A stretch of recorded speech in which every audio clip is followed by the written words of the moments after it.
Digital arrest এটা একটা বিরাট বড় ক্রাইমের রূপ নিয়েছে। সাইবার ক্রাইমটা was focused on to the enterprises. Wifi দিয়ে thermal imaging kind of an image sensing কিন্তু আমরা করতে পারবো। আপনার প্রত্যেকটা ডিজিটাল ফুটপ্রিন্ট কিন্তু একটা জায়গায় নন পার্সোনাল ডেটা হিসেবে কিন্তু ইউজ হচ্ছে for commercial or might be criminal activity. বাচ্চাদেরকে কলেজে যেভাবে হ্যাকাথন বা যেভাবে এআইথন এই জিনিসগুলো হচ্ছে এটা কিন্তু খুব এনকারেজিং। এআই আসার জন্য আমি এআইকে কীভাবে গভর্ন করব, এই গভর্নেন্স পলিসিটা খুব ইম্পর্টেন্ট। তখন থেকে আমরা অনলাইন হয়েছি, ডিজিটাল হয়েছি না, তখন থেকে আমরা এটা ভুলে গেছি যে আমাদের কী প্রাইভেসি থাকা উচিত বা মেনটেন করা উচিত যতক্ষণ না আমরা অ্যাটাক করছি। সাইবার হাইজিন আর cyber psychology hand to hand কাজ করে। আপনি সাইবার হাইজিন তখনই মেনটেন করবেন যখন আপনার সাইবার সাইকোলজিটা ঠিক আছে। যতক্ষণ না মানুষ ভয় পাবে, মানুষ কিন্তু সেই স্টেপগুলো নেবে না, মানে মাইন্ডসেটটা হবে। বাইরের দেশেরও আমাদের দিকে আজকে তাকিয়ে আছে। আজকে UPI is a very good thing, instant transaction হচ্ছে। অবজেক্টিভটা তো আমাদের ভয় পাওয়া নয়, অবজেক্টিভটা হচ্ছে আমরা কীভাবে এটা এমব্রেস করব এবং এগোবো। আমরা আগের থেকে ধরে নেবো যে আমরা সবাই হ্যাকড, আমাদের সব কিছুই কিন্তু পাবলিকের। আলটিমেটলি যখন আপনি আজ থেকে 5 বছর পরে দেখবেন ওয়ার্ল্ড ওয়ারও কিন্তু সাইবার ওয়ারই হবে, মানে হচ্ছে। এই সবাই রিল বানাচ্ছে, সবাই রিলের জন্য সবাই অর্ধনগ্ন হয়ে যাচ্ছে, কিন্তু আলটিমেটলি গিয়ে নিয়ে সেটা কত টাকা আসছে তার কাছে এবং সে কী সেলিব্রিটি হচ্ছে এবং তার সঙ্গে কী কী রিস্কে যাচ্ছে সেটা কিন্তু ইম্পর্টেন্ট।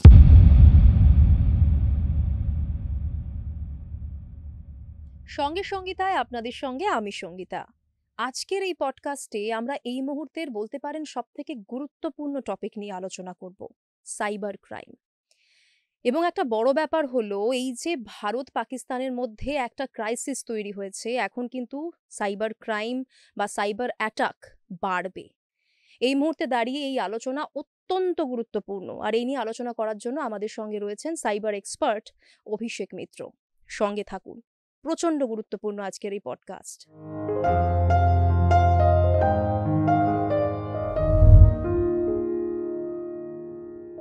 অভিষেক দা, সঙ্গে সঙ্গীতায় আপনাকে স্বাগত। আজকে আমাদের আলোচনার বিষয়টা একেবারে জ্বলন্ত একটা বিষয়। যে জায়গায় দাঁড়িয়ে রয়েছি আমরা আজকে 2025 সালে এসে, সাইবার ক্রাইমটা যে হারে বাড়ছে, আমরা মনে হয় একেবারেই কেউ কোনোভাবে সেফ নই, তাই না? দেখুন, প্রথম কথা হচ্ছে চিন্তা যদি আমরা রাখি যে আমাদের সব ডেটাই পাবলিকলি অ্যাভেলেবেল এবং প্রাইভেসি বলে কিছু নেই, তাহলে কিন্তু আমরা সেইভাবে আমাদের ডিজিটাল ফুটপ্রিন্টটাকে ম্যানেজ করতে পারবো। মানে ডিজিটাল ফুটপ্রিন্ট মানে আমি এভিডেন্সেস যেগুলো ডিজিটালি দিচ্ছি, ধরুন প্রত্যেকটা সময় তো আমার সব কিছুই বলা উচিত নয় যে কোথায় কোথায় যাচ্ছি বা কী করছি সোশ্যাল মিডিয়াতে। এটা যখন আস্তে আস্তে আমাদের জেনারেশন বা ইয়াঙ্গার জেনারেশন শিখছে, সেরকমভাবে একটা গ্যাপ তৈরি হয়ে যাচ্ছে সিনিয়র জেনারেশনের সঙ্গে। সেই গ্যাপটা যদি আমরা মিনিমাইজ করতে, কারণ তারাই প্রাইম টার্গেট। আজকে আমাদের আলোচ্য বিষয় হওয়া উচিত সেই জায়গাটা কিভাবে আমরা ম্যানেজ করতে পারি এবং তাদেরকে হ্যান্ড হোল্ডিং করে নিয়ে তারা যাতে সিকিওর থাকে। না, একেবারেই, মানে সেদিকটা নিয়ে তো আমরা আলোচনা করবই, এছাড়াও জানবো মানে কি কি উপায়ে মানে আমরা বলি হচ্ছি আর কি। প্রথমেই আপনার কাছ থেকে জানতে চাইবো যে রিসেন্টলি কি ঘটনা দেখলেন এই সাইবার ক্রাইমের?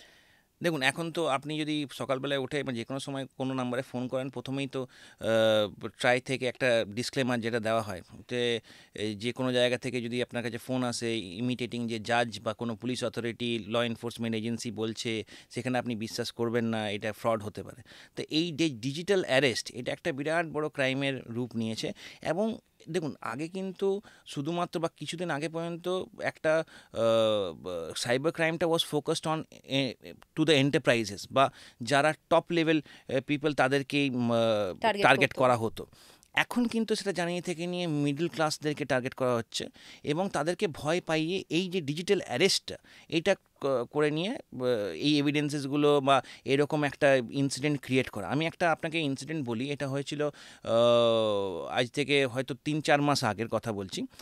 আমাকে মিরর নাও নিউজে কভারেজ হয়েছিল। সেটা যে নিউজটা হচ্ছে একজন টিচার, সিনিয়র ক্লাস 11-12-এর টিচার, ওনার কাছে ফোন আসে এবং ফোনে বলা হয় যে আপনার মেয়ে একটা রেড লাইট এরিয়ায় ধরা পড়েছে, আপনি কি চান যে এই জিনিসটা পাবলিকলি অ্যাভেলেবেল হয়ে যায়, আমি পুলিশ থেকে বলছি। উনি ভয় পেয়ে যান, উনি বলেন হ্যাঁ না আমি কখনোই চাইবো না, আপনি ভিডিও কলে আসুন। উনি বলেন ঠিক আছে। ভিডিও কলে আসার পরে ওনাকে যথারীতি যেমনভাবে ভয় পাওয়ানো হয় এবং বলা হয় আপনার দেখুন এই টাকাটা লাগবে, এখন আপনি এটা পেমেন্ট করুন, তারপর আমরা দেখছি, কারণ হচ্ছে এই টাকাটা না দিলে কিন্তু আমরা কিছুই বুঝতে মানে এগোতে পারবো না আপনার কেসটা নিয়ে। তো উনি টাকাটা দেওয়ার আগে উনি বাড়ি ফিরে যান, বাড়ি ফিরে গিয়ে যখন ছেলেকে জিজ্ঞেস করে, ছেলে বলে না আমার তো বোন তো এখানেই আছে, ও তো সব আছে, কিন্তু উনার পালপিটেশন অনেক বেশি থাকে, হার্ট রেট অনেক বেশি, উনি হার্ট অ্যাটাকে মারা যান। এবং এই অবস্থায় দাঁড়িয়ে থেকে আজকে ধরে রাখুন এইরকম নিউজ যদি আপনার বাবা মা আমার বাবা মা পায় এবং এই ধরনের ঘটনা কিন্তু আমার বাড়িতে হয়েছে। এক্স্যাক্টলি আপনার সাথে যেটা কথা হচ্ছিল অফ ক্যামেরা আমরা কথা বলছিলাম, মানে আমার বাবার কাছে কল এসেছে, বাবাকে কল করে ভিডিও কল করা হয়েছে ডিরেক্টলি, বয়স্ক মানুষ স্বাভাবিকভাবে ফোনটা তুলেছেন, বাবাকে বলা হলো যে আপনার ছেলেকে পুলিশ ধরে নিয়ে গেছে, উনি খুব খারাপ একটা কাজ করেছেন, আপনাকে ওনাকে ছাড়াতে চাইলে এত টাকা আমাদের দিতে হবে। এবং যারা ফোন করেছিলেন তারা পুলিশের ইউনিফর্মে ছিলেন। এবার ব্যাপারটা হচ্ছে আমার বাড়িটা নেটওয়ার্কের একটু প্রবলেম হয়, নেটওয়ার্কের প্রবলেমে কোনো কারণে ফোনটা ডিসকানেক্ট হয়ে যায়। এবার কি মনে হয় আমার বাবা ওরকম ভাবে কল ব্যাক করতে পারে না, আমাকে ফোন করে যে জানিস তো এরকম ধরনের ফোন এসেছিল, দাদাকে একটা ফোন করতো, দেখতো কি হয়েছে, কিছু হয়েছে কিনা। বাবা যখন আমাকে বলার সঙ্গে সঙ্গে আমি বুঝতে পারলাম যে কিছু গন্ডগোল, বিকজ দাদাকে পুলিশ ধরে নিয়ে যাওয়ার মতো দাদা কিছু করবেই না, মানে আমি শিওর। আমি বাবাকে বললাম তুমি আর ফোন এলে ধরবে না, নাম্বারটা ব্লক করো। বাবা ব্লক করতেও পারে না, মাও পারে না। ফরচুনেটলি বোন বাড়িতে ছিল, বোনকে বললাম দেখ তো কি, ও নাম্বারটা ব্লক করার আগে দেখলো যে সত্যি সত্যি কোনো একজন আইপিএস এর মুখ দিয়ে সেই ইয়েটা বানানো, অ্যাকাউন্টটা বানানো, এবং সেরকম ফোন এসেছে। মারাত্মক কিছু ঘটতে পারতো, মানে যেটা অ্যাভয়েড হয়ে গেছে ভগবানের কৃপায়। তো কিন্তু এই জায়গাগুলো কিন্তু খুব, মানে দেখুন এখন ডিজিটালি তো আমরা পুরোপুরি প্রেজেন্ট, রাইট, এবং এটাকে তো আপনি অ্যাভয়েড করতে পারবেন না। আর ধরে রাখুন সিনিয়র জেনারেশন যতই বলুক যে আমরা খাতায় কলমে জিনিসটা লিখছি, বাট ইকোসিস্টেমটা তো ডিজিটাল ফ্রেন্ডলি হয়ে গেছে, তো আপনি কতটা অ্যাভয়েড করবেন। এবং তার সঙ্গে সঙ্গে দাঁড়িয়ে থেকে নিয়ে এই এতটা টেকনোলজিক্যাল স্যাভি হয়ে যাওয়া, যেই রেটে টেকনোলজি অ্যাডভান্সমেন্ট হয়েছে, ধরে রাখুন আমি যখন ছোট ছিলাম তখন আমরা সিআরটি টিভি দেখেছি বা ব্ল্যাক অ্যান্ড হোয়াইট দিয়ে শুরু করেছি, আজকে দাঁড়িয়ে থেকে অ্যান্ড্রয়েড স্মার্ট টিভি, এবং সেইটাও হ্যাক হয়ে যাচ্ছে। এবং যে স্মার্ট টিভির ক্যামেরা হ্যাক হয়ে গেছে হায়দ্রাবাদে, একজন দম্পতি তাদের প্রাইভেট মোমেন্টসগুলো পাবলিকলি অ্যাভেলেবেল ডার্ক ওয়েবে করে দিয়ে তাদেরকে ব্ল্যাকমেল করা হয়েছে। বলেন কি, মানে টিভি থেকে যে টিভির ক্যামেরা থেকে পুরোপুরি কম্প্রোমাইজ করে নিয়ে এটা করা হয়েছে। এটা ভয়ঙ্কর ব্যাপার, মানুষের বেডরুমে টিভি থাকেই, স্মার্ট টিভি থাকে এখন এবার হাই এন্ড টিভিগুলোতে ক্যামেরাও ছিল। এবার এই জিনিসগুলোতে এতটাই ডেঞ্জারাস হয়ে যাচ্ছে যে, এবং আরেকটা জিনিস কি জানতো, আমি একটা মানে ধরে রাখুন আমরা সবাই ওয়াইফাইতে কানেক্টেড বা ইন্টারনেটে কানেক্টেড, ওয়াইফাই দিয়ে লেটেস্ট যেটা হচ্ছে, ওয়াইফাই যদি চলছে বাড়ির মধ্যে, ওয়াইফাই দিয়ে thermal imaging kind of an image sensing কিন্তু আমরা করতে পারবো। ধরে রাখুন একটা হ্যাকার যদি ধরে রাখুন আপনার ওয়াইফাইটাকে কম্প্রোমাইজ করার চেষ্টা করে, ওয়াইফাই দিয়ে কিন্তু ইমেজ সেন্সিংয়ের মতো একটা জায়গা, আমি ডিটেলডে টেকনোলজিক্যালি মানে ঢুকছি না, ওভারভিউ দিচ্ছি যে ধরে রাখুন এই রুমের মধ্যে আমরা যতজন বসে আছি তাদের কিন্তু একটা ইমেজিং হয়ে যাবে যে এই জায়গাতে উনি আছেন, এই জায়গায় আমি আছি, without any camera, without any কিছু, জাস্ট আমরা ইন্টারনেটে কানেক্টেড আছি থ্রু ওয়াইফাই। তার মানে আমরা কি মুভমেন্ট করছি, কোথায় যাচ্ছি সেটা ট্রেস করা সম্ভব। ইয়েস, এবং ট্রেস করে ফেলবেন। এক্স্যাক্টলি, এবং এইটা বড় বড় কনফারেন্সে, যেমন ইউএসএতে কনফারেন্সেসগুলো হয়, ঠিক আছে, হ্যাকার্স মিটগুলো হয়, সেখানে কিন্তু এগুলো দেখানো হয়েছে। কি সাংঘাতিক কথা বলছেন। তার মানে বাড়িতে এখন ওয়াইফাই ম্যাক্সিমাম মানুষের, এবং পাসওয়ার্ডও কিন্তু কেউ ভীষণ কঠিন করে দিচ্ছে না, হয়তো তো আরো ভয়ঙ্কর জায়গা। ধরে রাখুন এখান থেকে আমি একটা জায়গায় বলি, আমরা জানি যে HTTPS মানে সিকিউর, ঠিক আছে, এবার এটাকে SSL সার্টিফিকেশন বলা হয় টেকনোলজিক্যাল ওয়াইজ, টেকনিক্যালি। এটা আমরা কিভাবে ধরে রাখি যে সিকিউর, মানে সিকিউরিটিটা কোথায় প্রোভাইড হয়। এবার আমি বলি, HTTPS যদি একটা সাইটে আছে, সেই সাইটে যদি আপনি আপনার পার্সোনাল ডেটা দিচ্ছেন বা লগ ইন করছেন, লগ আউট করছেন, অ্যাকাউন্টে ঢুকছেন এবং সেখান থেকে ট্রানজ্যাকশন করছেন বা হোয়াট এভার, সেই যে অ্যাক্টিভিটিগুলো আপনি ডিজিটালি করছেন, আমি যদি আপনার সেম নেটওয়ার্কে, ধরে রাখুন ওয়াইফাইয়ে বসে আছি অ্যাজ এ হ্যাকার, বা আমি আপনার মোবাইলে হটস্পটের থ্রু দিয়ে কানেক্টেড আছে ফর হোয়াট এভার মানে একটা নেটওয়ার্কে থাকছি, তাহলে যদি আমি স্নিফিং করি বা করি, তাহলে কিন্তু আমি স্নিফিং ডেটাটাতে আমি কিন্তু এনক্রিপ্টেড ডেটা পাবো, মানে আমি কিন্তু পুরো ডেটাটা আমি পাচ্ছি না আপনার, মানে আমি হয়তো জানি যে এই ভদ্রমহিলা বা ইনি এইখানে অ্যাকাউন্টটাতে লগ ইন করার চেষ্টা করছেন, ঠিক আছে, বাট তার মধ্যে কী হয়েছে সেটা আমি পাবো না। HTTPS থাকলে কিন্তু এটাই সিকিউরিটি সেম নেটওয়ার্কে, কিন্তু তা বলে এটা নয় যদি একটা ফিশিং পেজ, ধরো কোনো একটা ফলস ফেসবুকের পেজ আমি HTTPS লাগিয়ে আপনাকে পাঠিয়ে দিলাম, এটা কিন্তু খুব ভুল কনসেপ্ট। আমরা দেখে নিই যে HTTPS লেখা আছে, এবারে ফেসবুকের জায়গায় অন্য ওয়ার্ড দেওয়া আছে, ধরো যখন FACB00K, B00K এত ডিটেলে তো আমরা দেখি না। মোবাইলের স্ক্রিনটা কত বড়, আপনি গিয়ে ব্রাউজারে ক্লিক করে নিয়ে দেখেন কি। বেস্ট প্র্যাকটিস হচ্ছে যখনই আপনাকে কেউ লিঙ্ক পাঠাচ্ছে বা কোথাও ক্লিক করতে বলছে, আপনি ক্লিক করলেন, until unless anything is getting downloaded you are safe, but once you are giving your credentials, or আগের মোমেন্টে কিন্তু কপি আর পেস্ট করুন গুগলের সার্চে। ওখানে যদি স্পেলিং মিস্টেক আছে তাহলে ওই বলে দেবে। এটা একটা বেস্ট প্র্যাকটিসেস, কোনো কারোর উপরে নির্ভরশীলতার দরকার নেই বা আমি দেখতে পাচ্ছি না, তার আগে এই জিনিসটা করা কিন্তু বেস্ট প্র্যাকটিস। এবারে ধরুন যখন এইরকম একটা সাইট এলো আপনার কাছে এবং আপনি গিয়ে নিয়ে সব ক্রেডেনশিয়ালগুলো দিয়ে এলেন, আপনার কাছে কনসেপ্ট আছে যে HTTPS মানে সিকিউর, তার মানে সব কিছু সিকিউর। এবারে কীভাবে অ্যাট্যাকগুলো হয়, এবং এইগুলো আমরা যখন কোম্পানিদেরকে মানে কোম্পানি ইনভাইট আস, ঠিক আছে, যে পেনিট্রেশন টেস্টিং করার জন্য বা রেড টিমিং করার জন্য, তখন কিন্তু ইন্ডিভিজুয়াল এমপ্লয়ীদের সঙ্গেও কিন্তু আমাদের এই জিনিসগুলো করতে হয়। অ্যাজ এ এথিক্যাল হ্যাকার আমাদেরকে পারমিশন দেওয়া হয় কোম্পানিকে, যাতে দেখো যে কীরকম লেভেল অফ সিকিউরিটিটা আছে। তো যখন আমরা এরকম একটা ইনসিডেন্ট বলি, আমি কোম্পানির নাম নিচ্ছি না, ওনারা আমরা ক্লায়েন্ট, তো ওনাদের একজন টপ ম্যানেজমেন্টের সিনিয়র ফিমেল পার্সন, তো উনি আমরা সোশ্যাল প্রোফাইলিং করি, দেখি যে উনি একটা জুতো ব্র্যান্ডের কে ফলো করেন এবং ম্যাক্সিমাম টাইমের ওই শুজই প্রেফার করেন। তো যখন আমরা একটা ফেক প্রোফাইল দিয়ে ওনাকে ফ্রেন্ড রিকোয়েস্ট পাঠাই, তার সঙ্গে কিছুদিন কথা বলি, তারপরে গিয়ে নিয়ে একটা আমরা ওনাদেরকে লিঙ্ক পাঠাই যে kindly log in through year Instagram account, and আপনি এই শ্যুটা যেটা ইন্টারেস্ট আপনি শো করেছেন আগেও, আমরা এটা দেখেছি, সেই শ্যুটাতে আপনি এত টাকা ডিসকাউন্ট পাচ্ছেন। ঠিক আছে, এবার ধরে রাখুন ওই শ্যুটা কিন্তু originally available in e-commerce platform, Amazon হোক, এবং সেখানে কিছু না কিছু ডিসকাউন্ট চলতেই থাকে। ওখানে কিন্তু কিচ্ছু মিথ্যে কথা বলা হচ্ছে না।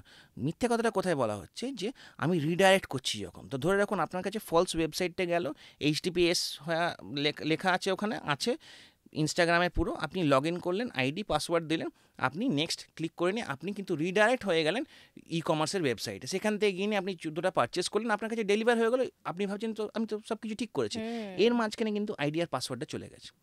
এবারে পয়েন্ট হচ্ছে এখানে কি দেখার, প্রথম কথা হচ্ছে 2 ফ্যাক্টর অথেন্টিকেশন আপনি করে রেখেছেন কিনা। 2 ফ্যাক্টর অথেন্টিকেশন যদি আপনি করে রেখেছেন, তাহলে OTP ছাড়া কিন্তু কেউ আপনার আইডি পাসওয়ার্ড জানলেও কিন্তু লগ ইন করতে পারবে না, ফার্স্ট।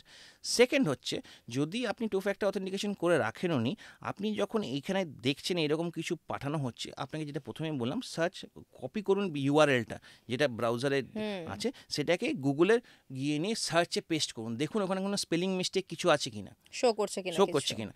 আর থার্ড পয়েন্ট হচ্ছে, যদি আপনার কাছে সেই সোশ্যাল মিডিয়া অ্যাকাউন্ট হোক বা হোয়াটএভার অ্যাকাউন্ট, সেটার যদি অ্যাপ আছে না, তাহলে আপনার কাছে ডাইরেক্টলি ওই অ্যাপটা খুলবে, যে কোনো লিঙ্ক আপনি মানে যদি ওই সোশ্যাল মিডিয়ার লিঙ্কটা ক্লিক করেন, ওটা কোনো ব্রাউজারে খুলবে না, এটা একটা ডিরেক্টলি ওখানে চলে যাবে। তো এটা একটা ইন্ডিকেশন যে যদি কোন ব্রাউজারে খুলছে এবং সেই অ্যাপটা আমার কাছে অলরেডি আছে, তাতেও কেন ব্রাউজারে খুলছে, এটা একটা ফার্স্ট কোয়েশ্চেন আসা উচিত মাথায়। তখনই কিন্তু আমি সেকেন্ড স্টেপটা নেবো, সার্চ মানে কপি করে পেস্ট করবো গুগলে, যে দেখি তো স্পেলিং মিস্টেক কিছু আছে কিনা, মানে আমাকে ফিশিং করা হচ্ছে কিনা। হ্যাঁ, মানে এটা কিন্তু আমিও দেখেছি, মানে আপনার বলার পরে মনে হচ্ছে যে অনেক সময় এটা দেখেছি, ধরুন কিছু সাজেশন এলো এরকম, যে ড্রেসগুলো হয়তো আমি আগে দেখেছিলাম সেগুলো পরপর অপশন হিসেবে আসছে, সাজেশন হিসেবে, ওখানে ক্লিক করলে কিন্তু সরাসরি অ্যাপে খোলে না, ওটা অন্য কোনো সাইটে গিয়েই খোলে, এক্স্যাক্টলি ব্রাউজারে খুলছে, অ্যাপে খুলছে না।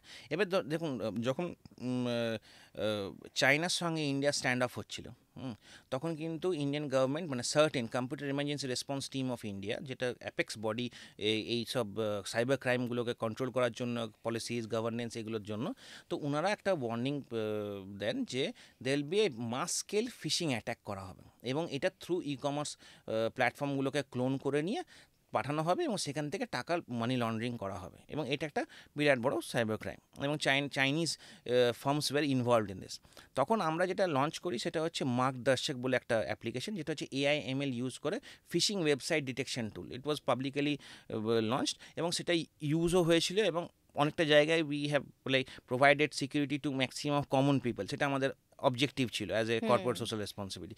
তো এইরকম টাইপের এখন কিন্তু দেখুন আজকে দাঁড়িয়ে থেকে নিয়ে বাচ্চাদেরকে কলেজে যেভাবে হ্যাকাথন বা যেভাবে এআইথন এই জিনিসগুলো হচ্ছে এটা কিন্তু খুব এনকারেজিং, প্রোভাইডেড যে যারা করাচ্ছে অর্গানাইজিং বডিরা তারা শুধু কমার্শিয়ালি ভায়াবল প্রোডাক্ট হচ্ছে কিনা সেটা না দেখে কতটা সেফটি অ্যান্ড সিকিউরিটি প্রোভাইড করছে টু কমন পিপল, এবং সেটাতে যদি ফান্ড করে ব্যাকড বাই দ্য গভর্নমেন্ট, তাহলে কিন্তু আমরা অনেকটাই প্রিভেন্ট করতে পারবো। কারণ দেখুন আজকে দাঁড়িয়ে থেকে নিয়ে India right now in a stage যেখানে কিন্তু লিড করছে in the world of cyber security বা টেকনোলজি। আপনি আমেরিকায় বড় বড় কোম্পানিগুলোকে দেখছেন তাদের সিইও কিন্তু Indian, right?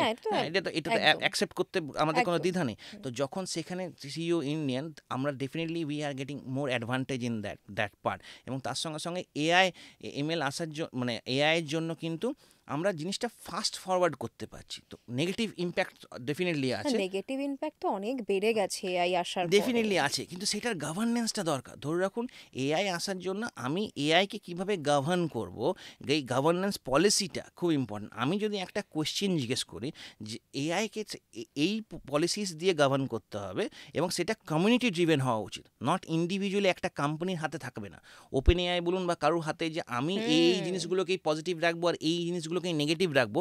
It should not be that, it should be community driven. আজকে আপনি ইউজার ম্যাক্সিমাম লোকের জন্য যেটা চাইছে যে এইটা নেগেটিভ হওয়া উচিত, এইটা পজিটিভ হওয়া উচিত, ওই কোম্পানি বলুন বা ওখানে থেকে এটাকে ফলো করা উচিত। বা যে ধরে রাখুন কান্ট্রিতে ওই কোম্পানির প্রোডাক্ট ইউজ করা হচ্ছে সেই কান্ট্রি সেই কমিউনিটিকে পাওয়ার দেওয়া হোক। আপনি ওপেন এআই এর কথা বললেন, এই রিসেন্টলি আমরা দেখছিলাম ঘিবলি আর্ট, তাই তো? আরে বাপরে, মানে কেউ তো মনে হয় বাকি নেই যারা করেননি না। এবং এটা খুব ইন্টারেস্টিং যে দেখুন অনেকে ক্রিয়েটিভলি ইউজ করছে। ফর এক্সাম্পল আমি যদি পার্সোনালি বলি, আমি এই গিবলি আর্ট দিয়ে অনেকগুলো ইমেজ বানিয়ে নিয়ে একটা এআই দিয়ে গান বানিয়ে দিয়েছি এবং সেটা কিন্তু ইউটিউবে রেখেছি, রাইট?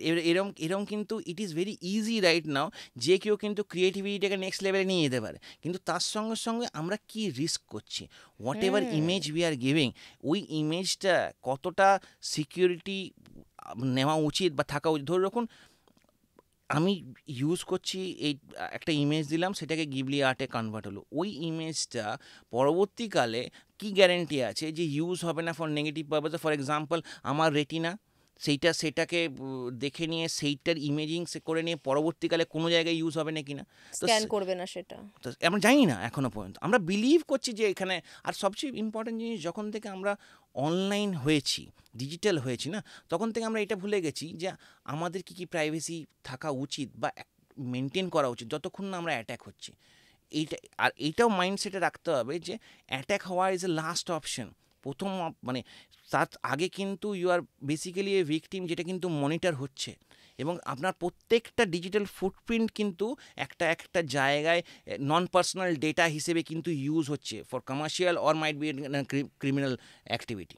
না, এগুলো তো খুব সহজে আমরা বুঝতে পারি, মানে এটা তো নতুন নয়। এই যে ধরুন আমাদের ফোন নাম্বারগুলো, এই নাম্বারগুলো কি করে বিভিন্ন লোন কোম্পানির হাতে চলে যাচ্ছে যারা লোন অফার করে, এত তো সহজে যাওয়ার কথা নয়। আমরা তো যেখানে সেখানে নাম্বার দিয়ে রাখি না, সেই নাম্বারগুলো সহজেই চলে যাচ্ছে এবং তারা কিন্তু অ্যাড্রেস জানেন। কি করে জানেন? এইগুলো তো দেখুন, এগুলো তো ডেফিনেটলি ইনসাইডার থ্রেট যেটাকে বলা হয়। কোনো জায়গায় আপনি ব্যাংকের অ্যাকাউন্ট খুলেছেন, সেখান থেকে আপনার ডেটাগুলো বেরিয়ে যাচ্ছে, ঠিক আছে? এই জন্যে কিন্তু আরবিআই গাইডলাইন্স অনুসারে কিন্তু প্রত্যেকটা ব্যাংক বা এনবিএফসিকে একটা সাইবার সিকিউরিটি পলিসিসগুলো বা কমপ্লায়েন্সেসগুলোকে ফলো করতে হয়। কিন্তু এত ভাস্ট একটা জিনিস, আর তার সঙ্গে সঙ্গে এই ডেটা প্রোটেকশনের যে লটা, এইটাকে ফর্মুলেট করতে গিয়ে কিন্তু অনেক সময় লাগছেও এবং আরও পরবর্তীকালে লাগবে। তার সঙ্গে সঙ্গে ধরে রাখুন এত জলদি এই টেকনোলজিটাকে অ্যাডভান্স হয়ে যাচ্ছে, এআই হ্যাঁ এসে নিয়ে তো ডিসরাপ্ট করে দিচ্ছে গোটা জিনিসটাকে। তো আরও জলদি দরকার ল ফরমেশন। এই এআই আসার পর মানে কি কেস দেখলেন আপনারা? দেখুন এআই আসার পর ডিপ ফেকটা আরও ইজিলি বেড়ে গেছে। আপনার আমার এই মিটিংয়ের একটা ভিডিও করে নিয়ে, পডকাস্টের ভিডিও করে নিয়ে যদি ডিপ ফেকে ইউজ করা হয় এবং তারপরে আপনার আওয়াজটা আমার আওয়াজটা ক্লোন করা ইজি। মানে অ্যাডোবে 2020-তে প্রজেক্টটা লঞ্চ করেছে, 2017-18তে একটা প্রজেক্ট লঞ্চ করেছিল, যেটা হচ্ছে যে ভয়েস ক্লোনিং, ঠিক আছে? তো ওই ভয়েস ক্লোনিংটাই এখন কিন্তু সবার কাছে ইজিলি অ্যাভেলেবেল, অনলাইনেও ভয়েস ক্লোনিং করে দেওয়া কোনো হ্যাঁ, ব্যাপার এখন নয়, তো আপনার যে কোনো গলাতে গানও গাইতে পারেন হ্যাঁ আপনি। হ্যাঁ। যে কোনো সময়। তো এবারে এই জায়গা থেকে থ্রেটটা হচ্ছে যে সবারই ওই মানে সবসময় তো আপনি ওই মাইন্ডসেটে থাকবেন না যে একজন কেউ ফোন করলো বা কথা বলছে বা তার ভিডিও দেখছি, তার লিপসিংটা সিঙ্ক হচ্ছে কিনা কথার সঙ্গে, কি কি গ্লিচেস আছে, মানে এতটাই অ্যাওয়্যার থাকতে হচ্ছে সবাইকে যারাই অনলাইন আছে, এবং প্রত্যেকটা জায়গাতে ট্র্যাপ, তো difficult in in in the হ্যাঁ, মানে অনলাইন আজকে ওয়ার্ল্ড। ধরুন ফোন করে যদি কেউ আমার মেয়ের গলায় কথা বলায় হুম, বা ধরুন আমার মায়ের গলায় কথা বলায়, হুম, আমার তো সত্যিই আমি চমকে যাব। অবভিয়াসলি। হয়তো আমরা হয়তো এতটা এগুলো নিয়ে আলোচনা করি বলে বলে হয়তো মাথায় কোনো হুম, জায়গায় আসবে যেটা কি সত্যি না মিথ্যে হুম, চেক করার চেষ্টা করব। কিন্তু ম্যাক্সিমাম মানুষ তো সেটা করবে না। হুম, ঘাবড়ে যাব। আমরা হুম, প্রিয়জনের আওয়াজ যদি শুনি আমরা ডেফিনেটলি ঘাবড়ে হুম। যাব। তো এটা খুব সহজ হয়ে দাঁড়াচ্ছে আমাদেরকে চিট করা। এক্স্যাক্টলি। এবং তার সঙ্গে সঙ্গে দেখুন আগে এই যেমন আপনার সঙ্গে যখন কথা হচ্ছিল অফ ক্যামেরা, যে এন্টারপ্রাইজ লেগে বা কোম্পানিদেরকে কীভাবে সিএফওকে ফোন করে বলা হচ্ছে যে সিইও এখানে ফেঁসে গেছে, এই টাকাটা পাঠিয়ে দিন, তাহলে উনি অর্ডার দিচ্ছেন, পেছন থেকে সিইওর গলায় বলছে কী হলো এখনও পর্যন্ত ফোন হয়নি কেন, আমার কাছে টাকাটা আসছে না কেন, আমার ইমিডিয়েট দরকার, আমার ক্লায়েন্টকে গিফট দিতে হবে। আর এই জিনিসগুলো হচ্ছে ইভেন আমার এমপ্লয়ীদের, মানে আমার কলিগদেরকে, এমপ্লয়ীদেরকে কত জায়গা থেকে ফেক মেল আসে এবং আমার নাম করে যে এরকম আপনি একটা অ্যামাজনের একটা গিফট ভাউচার কিনে দাও, এই মেলে তুমি রিপ্লাই দাও, আমি এইখানে আছি, আমি তোমাকে ফোন করতে পারছি না। এবং যখনই ডিজিটালি দেখে যে আমি কোথাও বাইরে ট্রাভেল করছি, আমাকে তো সোশ্যাল মিডিয়াতে তো দেখুন আমি তো এই জায়গাটা অ্যাভয়েড করতে পারবো না অ্যাজ এ মানে in that case celebrity, right? তো যেখানে আমাদেরকে তো এই কিছুগুলো দিতে হবে ইনফরমেশন সোশ্যাল মিডিয়াতে, যে আমি এখানে যাচ্ছি, আমার সঙ্গে যদি কেউ দেখা করতে চায় আপনি আসুন। এই এই এভিডেন্স, এই যে ডেটাগুলো নিয়ে ক্রিমিনালরা কী করছে, আপনার টিমকে পাঠাবে যে আমি এখন এখানে আছি। এবার ওরা তো ম্যাচ করছে যে হ্যাঁ সত্যি তো উনি তো ওখানে গেছেন, আমার হুম। সঙ্গে তো কথা হয়েছে, আমার ফোনে এখন চার্জ নেই, তুমি আমাকে এই জিনিসটা করে পাঠাও, টাকাটা মানে পাঠাও। আপনার সাথেও হয় এটা? হ্যাঁ, এবং এটা সবার সাথে হয়। এবং আমার মানে স্টুডেন্টরা, এমপ্লয়িরা হামেশাই আমাকে হোয়াটসঅ্যাপে মেসেজ পাঠায়, স্যার এরকম পাঠাচ্ছে, দেখুন এই দেখুন মেল আইডিটা দেখুন, কীরকম একটা মেল আইডি থেকে পাঠাচ্ছে, আপনার সিগনেচার পুরোপুরি হুবহু নকল করে। এবং এগুলো তো কোনো ব্যাপার না, মানে মেলের সিগনেচার দিয়ে পাঠিয়ে ই দিচ্ছে, সিগনেচার তো এখন আছেই। কোনো ব্যাপারই না।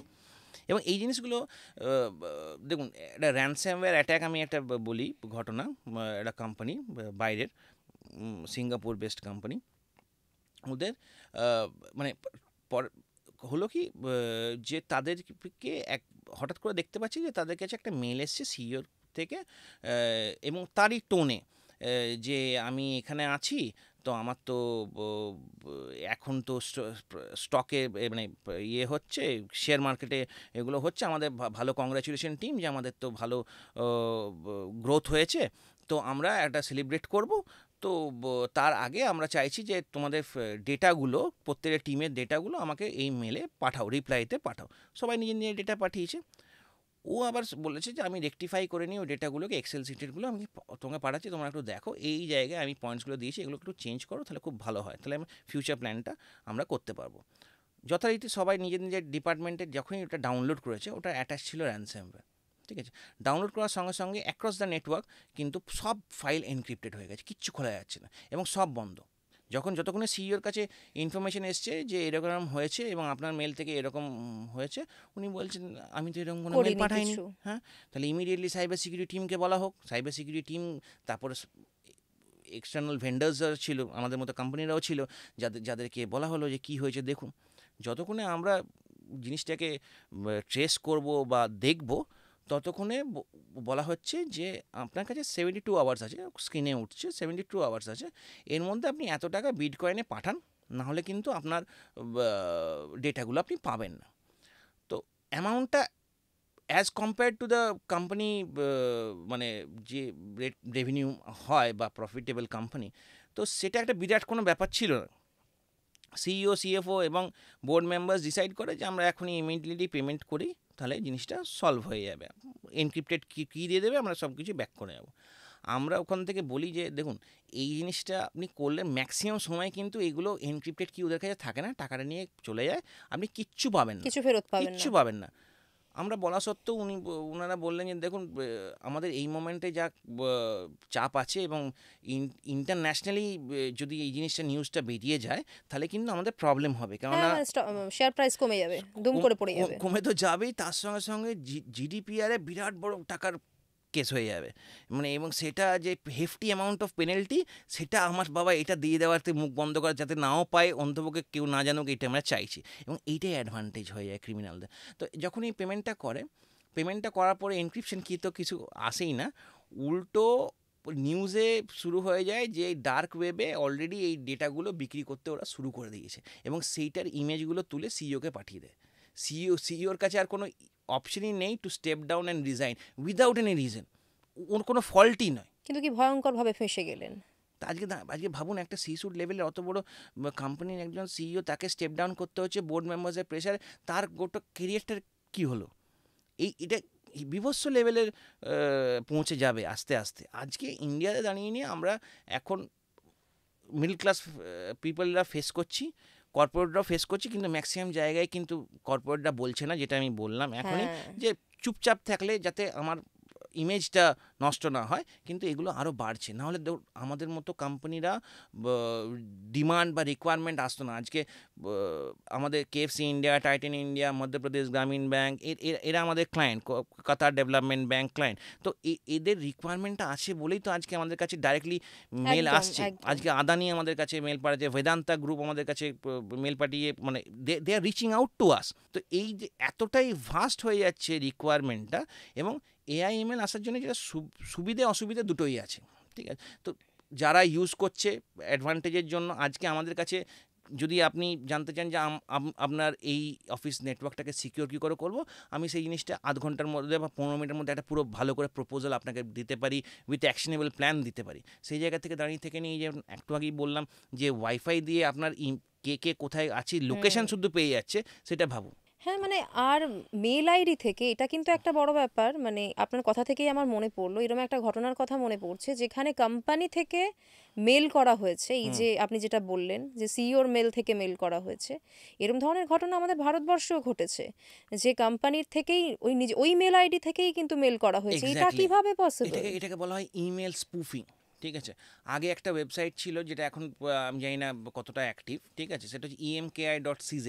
তো এইখান থেকে গিয়ে নিয়ে কিন্তু ইমেল স্পুফ করা যেত। মানে ধরে রাখুন আপনার ইমেল আমি জীবনে খুলিও নি, জানিও না, মানে জানি না বলতে শুধু ইমেল আইডিটা জানি, আপনার ইনবক্সের আমার কাছে অ্যাক্সেস নেই, আমি আপনার ইমেলটাকে স্পুফ করে পাঠিয়ে দিতে পারবো। এবার ওখানে কি আছে, আপনি যদি জিমেল ইউজ করেন, আপনি ওখানে রাইট সাইডে 3টে ডট, ওখানে গিয়ে নিয়ে ক্লিক করলে শো অরিজিনালি গিয়ে নিয়ে মেসেজ আইডিটা দেখবেন।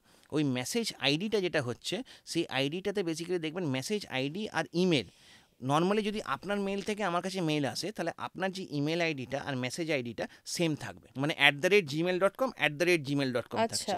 আর যদি স্পুফ করা থাকে, তাহলে আপনার ওখানে @gmail.com আর এইখানে মেসেজ আইডিটা ডিফারেন্ট। আর দেখবেন রিপ্লাই টু যখন করতে যাবেন, তখন অন্য মেল আইডি দিয়ে যাচ্ছে, আপনার মেল আইডি যে স্পুফ করে সেটা দিয়ে যাচ্ছে না। তো এইটা একটা দেখার জায়গা, যখন আপনি কোনো মেল পাচ্ছেন, প্রথমে গিয়ে নিয়ে শো অরিজিনালি গিয়ে নিয়ে দেখুন মেসেজ আইডিটা ঠিক। অনেক সময় এটা হয়েছে, আমরা একটা ইনসিডেন্ট বলি, কলেজের বোধহয় ফার্স্ট ইয়ার সেকেন্ড ইয়ারে হবে কম্পিউটার সায়েন্স, তো তাদের প্রজেক্ট জমা দেওয়ার ছিল। লেডিস হোস্টেলে মেয়েরা ছিল, ওদের একটা, এবং কলেজে তো যে কোনো সময় ক্লাস হয়, বা রাত্রিরেও হয় সকালেও হয়, তো ওনাদের কাছে মেল আসে যে মেয়েদের কাছে, যে প্রফেসর এই সময় প্রজেক্টটা প্রিন্ট আউট করে নিয়ে যাও, তোমার সঙ্গে দেখা করবে।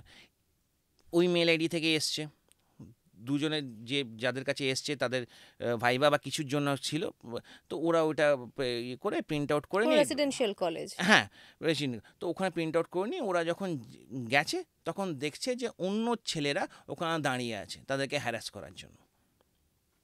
তো ভাবুন এই জিনিসগুলো তো এবারে এতটা ইজি জায়গায় চলে এসেছে, হ্যাঁ, মানে যে কেউ করতে পারছে। তাহলে বাঁচার উপায় কি?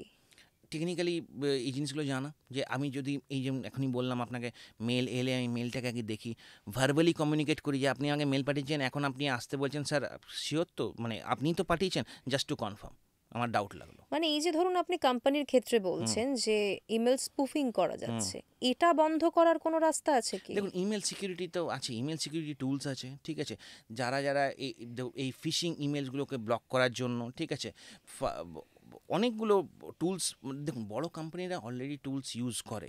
প্রবলেম হচ্ছে কোথায়, আপনি আমি যদি কমন পার্সন হচ্ছি এবং সেই জায়গা থেকে আপনার আমাকে বোকা বানানোটা অনেকটাই সোজা। সে আমাদের কমন সেন্সটাকে মানে অ্যাক্টিভেট রেখে আমাদেরকে ম্যানুয়ালি 2 ফ্যাক্টর অথেন্টিকেশনের মতো করতে হবে। ফোন করে জিজ্ঞেস করবো আপনি আমাকে ডেকেছেন তো এখানে, না আপনি এটা mail তো ধরুন পাঠিয়েছেন। আমি আপনি করতে পারলাম, কিন্তু ধরুন কোনো কোম্পানির থেকে কোনো মেল যাচ্ছে, হুম হুম ধরুন একটা কোম্পানি থেকে ক্লায়েন্টকে কোনো মেল পাঠানো হচ্ছে বা হুম ওই কোম্পানি থেকেই কোম্পানির অ্যাকাউন্টেন্টকে কোনো মেল পাঠানো হুম হচ্ছে, তো সেক্ষেত্রে এমন কোনো প্রসেস কি আছে যে ওই মেল আইডিটা ক্লোন করা যাবে না? না দেখুন, ইমেল সিকিউরিটি যদি থাকে তাহলে কিন্তু ওই রকম ক্লোনড ইমেল মানে স্পুফড ইমেল এলে কিন্তু ওটাকে ব্লক করে দেয়, ঠিক আছে। এবার আচ্ছা। ধরে রাখুন আপনি আর কোম্পানিতে ইমেল সিকিউরিটি কিছু ইউজ করছে না, ঠিক আছে, সেখানে দাঁড়িয়ে থেকে ম্যানুয়াল প্রসেস হচ্ছে শো অরিজিনাল করে নিয়ে দেখা মেসেজ আইডিটা সেম কিনা। আপনার যদি বিরাট বড় কোম্পানি না হয়, ধরে রাখুন 20, 30, 40 পিপল অড আছে, তারা তো অন্তপক্ষে কমিউনিকেশনটা তো আছে, বিভিন্ন চ্যানেলে আছেন, হোয়াটসঅ্যাপ আছে, কিছু আছে, কমিউনিকেশনটা টু ফ্যাক্টর, মানে যখন ক্রিটিক্যাল ডেটা আপনি শেয়ার করছেন, সেন্ড ব্যালেন্স শিট শেয়ার করো, এই অ্যামাউন্ট আমাকে পাঠাও, বা এইটা এটা করো, এই জায়গাতে ডেফিনেটলি ছোট টিম 30, 40 অড বা 100 পিপল ইভেন, এটা কিন্তু করা যেতে পারে। আর যদি ধরুন বড় কোম্পানি হয় সেখানে সেখানে সেক্ষেত্রে ইমেল সিকিউরিটি আপনি খরচ ইউজ করুন। কিরকম হয়? দেখুন ইমেল সিকিউরিটি টুলস প্রচুর আছে, ঠিক আছে, এবং এবং সবচেয়ে বড় ব্যাপার হচ্ছে ওপেন সোর্স টুলসও আছে, যেগুলো কিন্তু টাকা লাগে না, গিটহাব থেকে ডাউনলোড করে নিই, কিন্তু সেখানে টেকনিক্যালি যে যে সেট আপটা করছে, ধরে রাখুন যে সিসও হলো বা সিটিও হলো, তার নলেজটা এবং সে কীভাবে সেট আপটা করছে সেইটা ইম্পর্ট্যান্ট।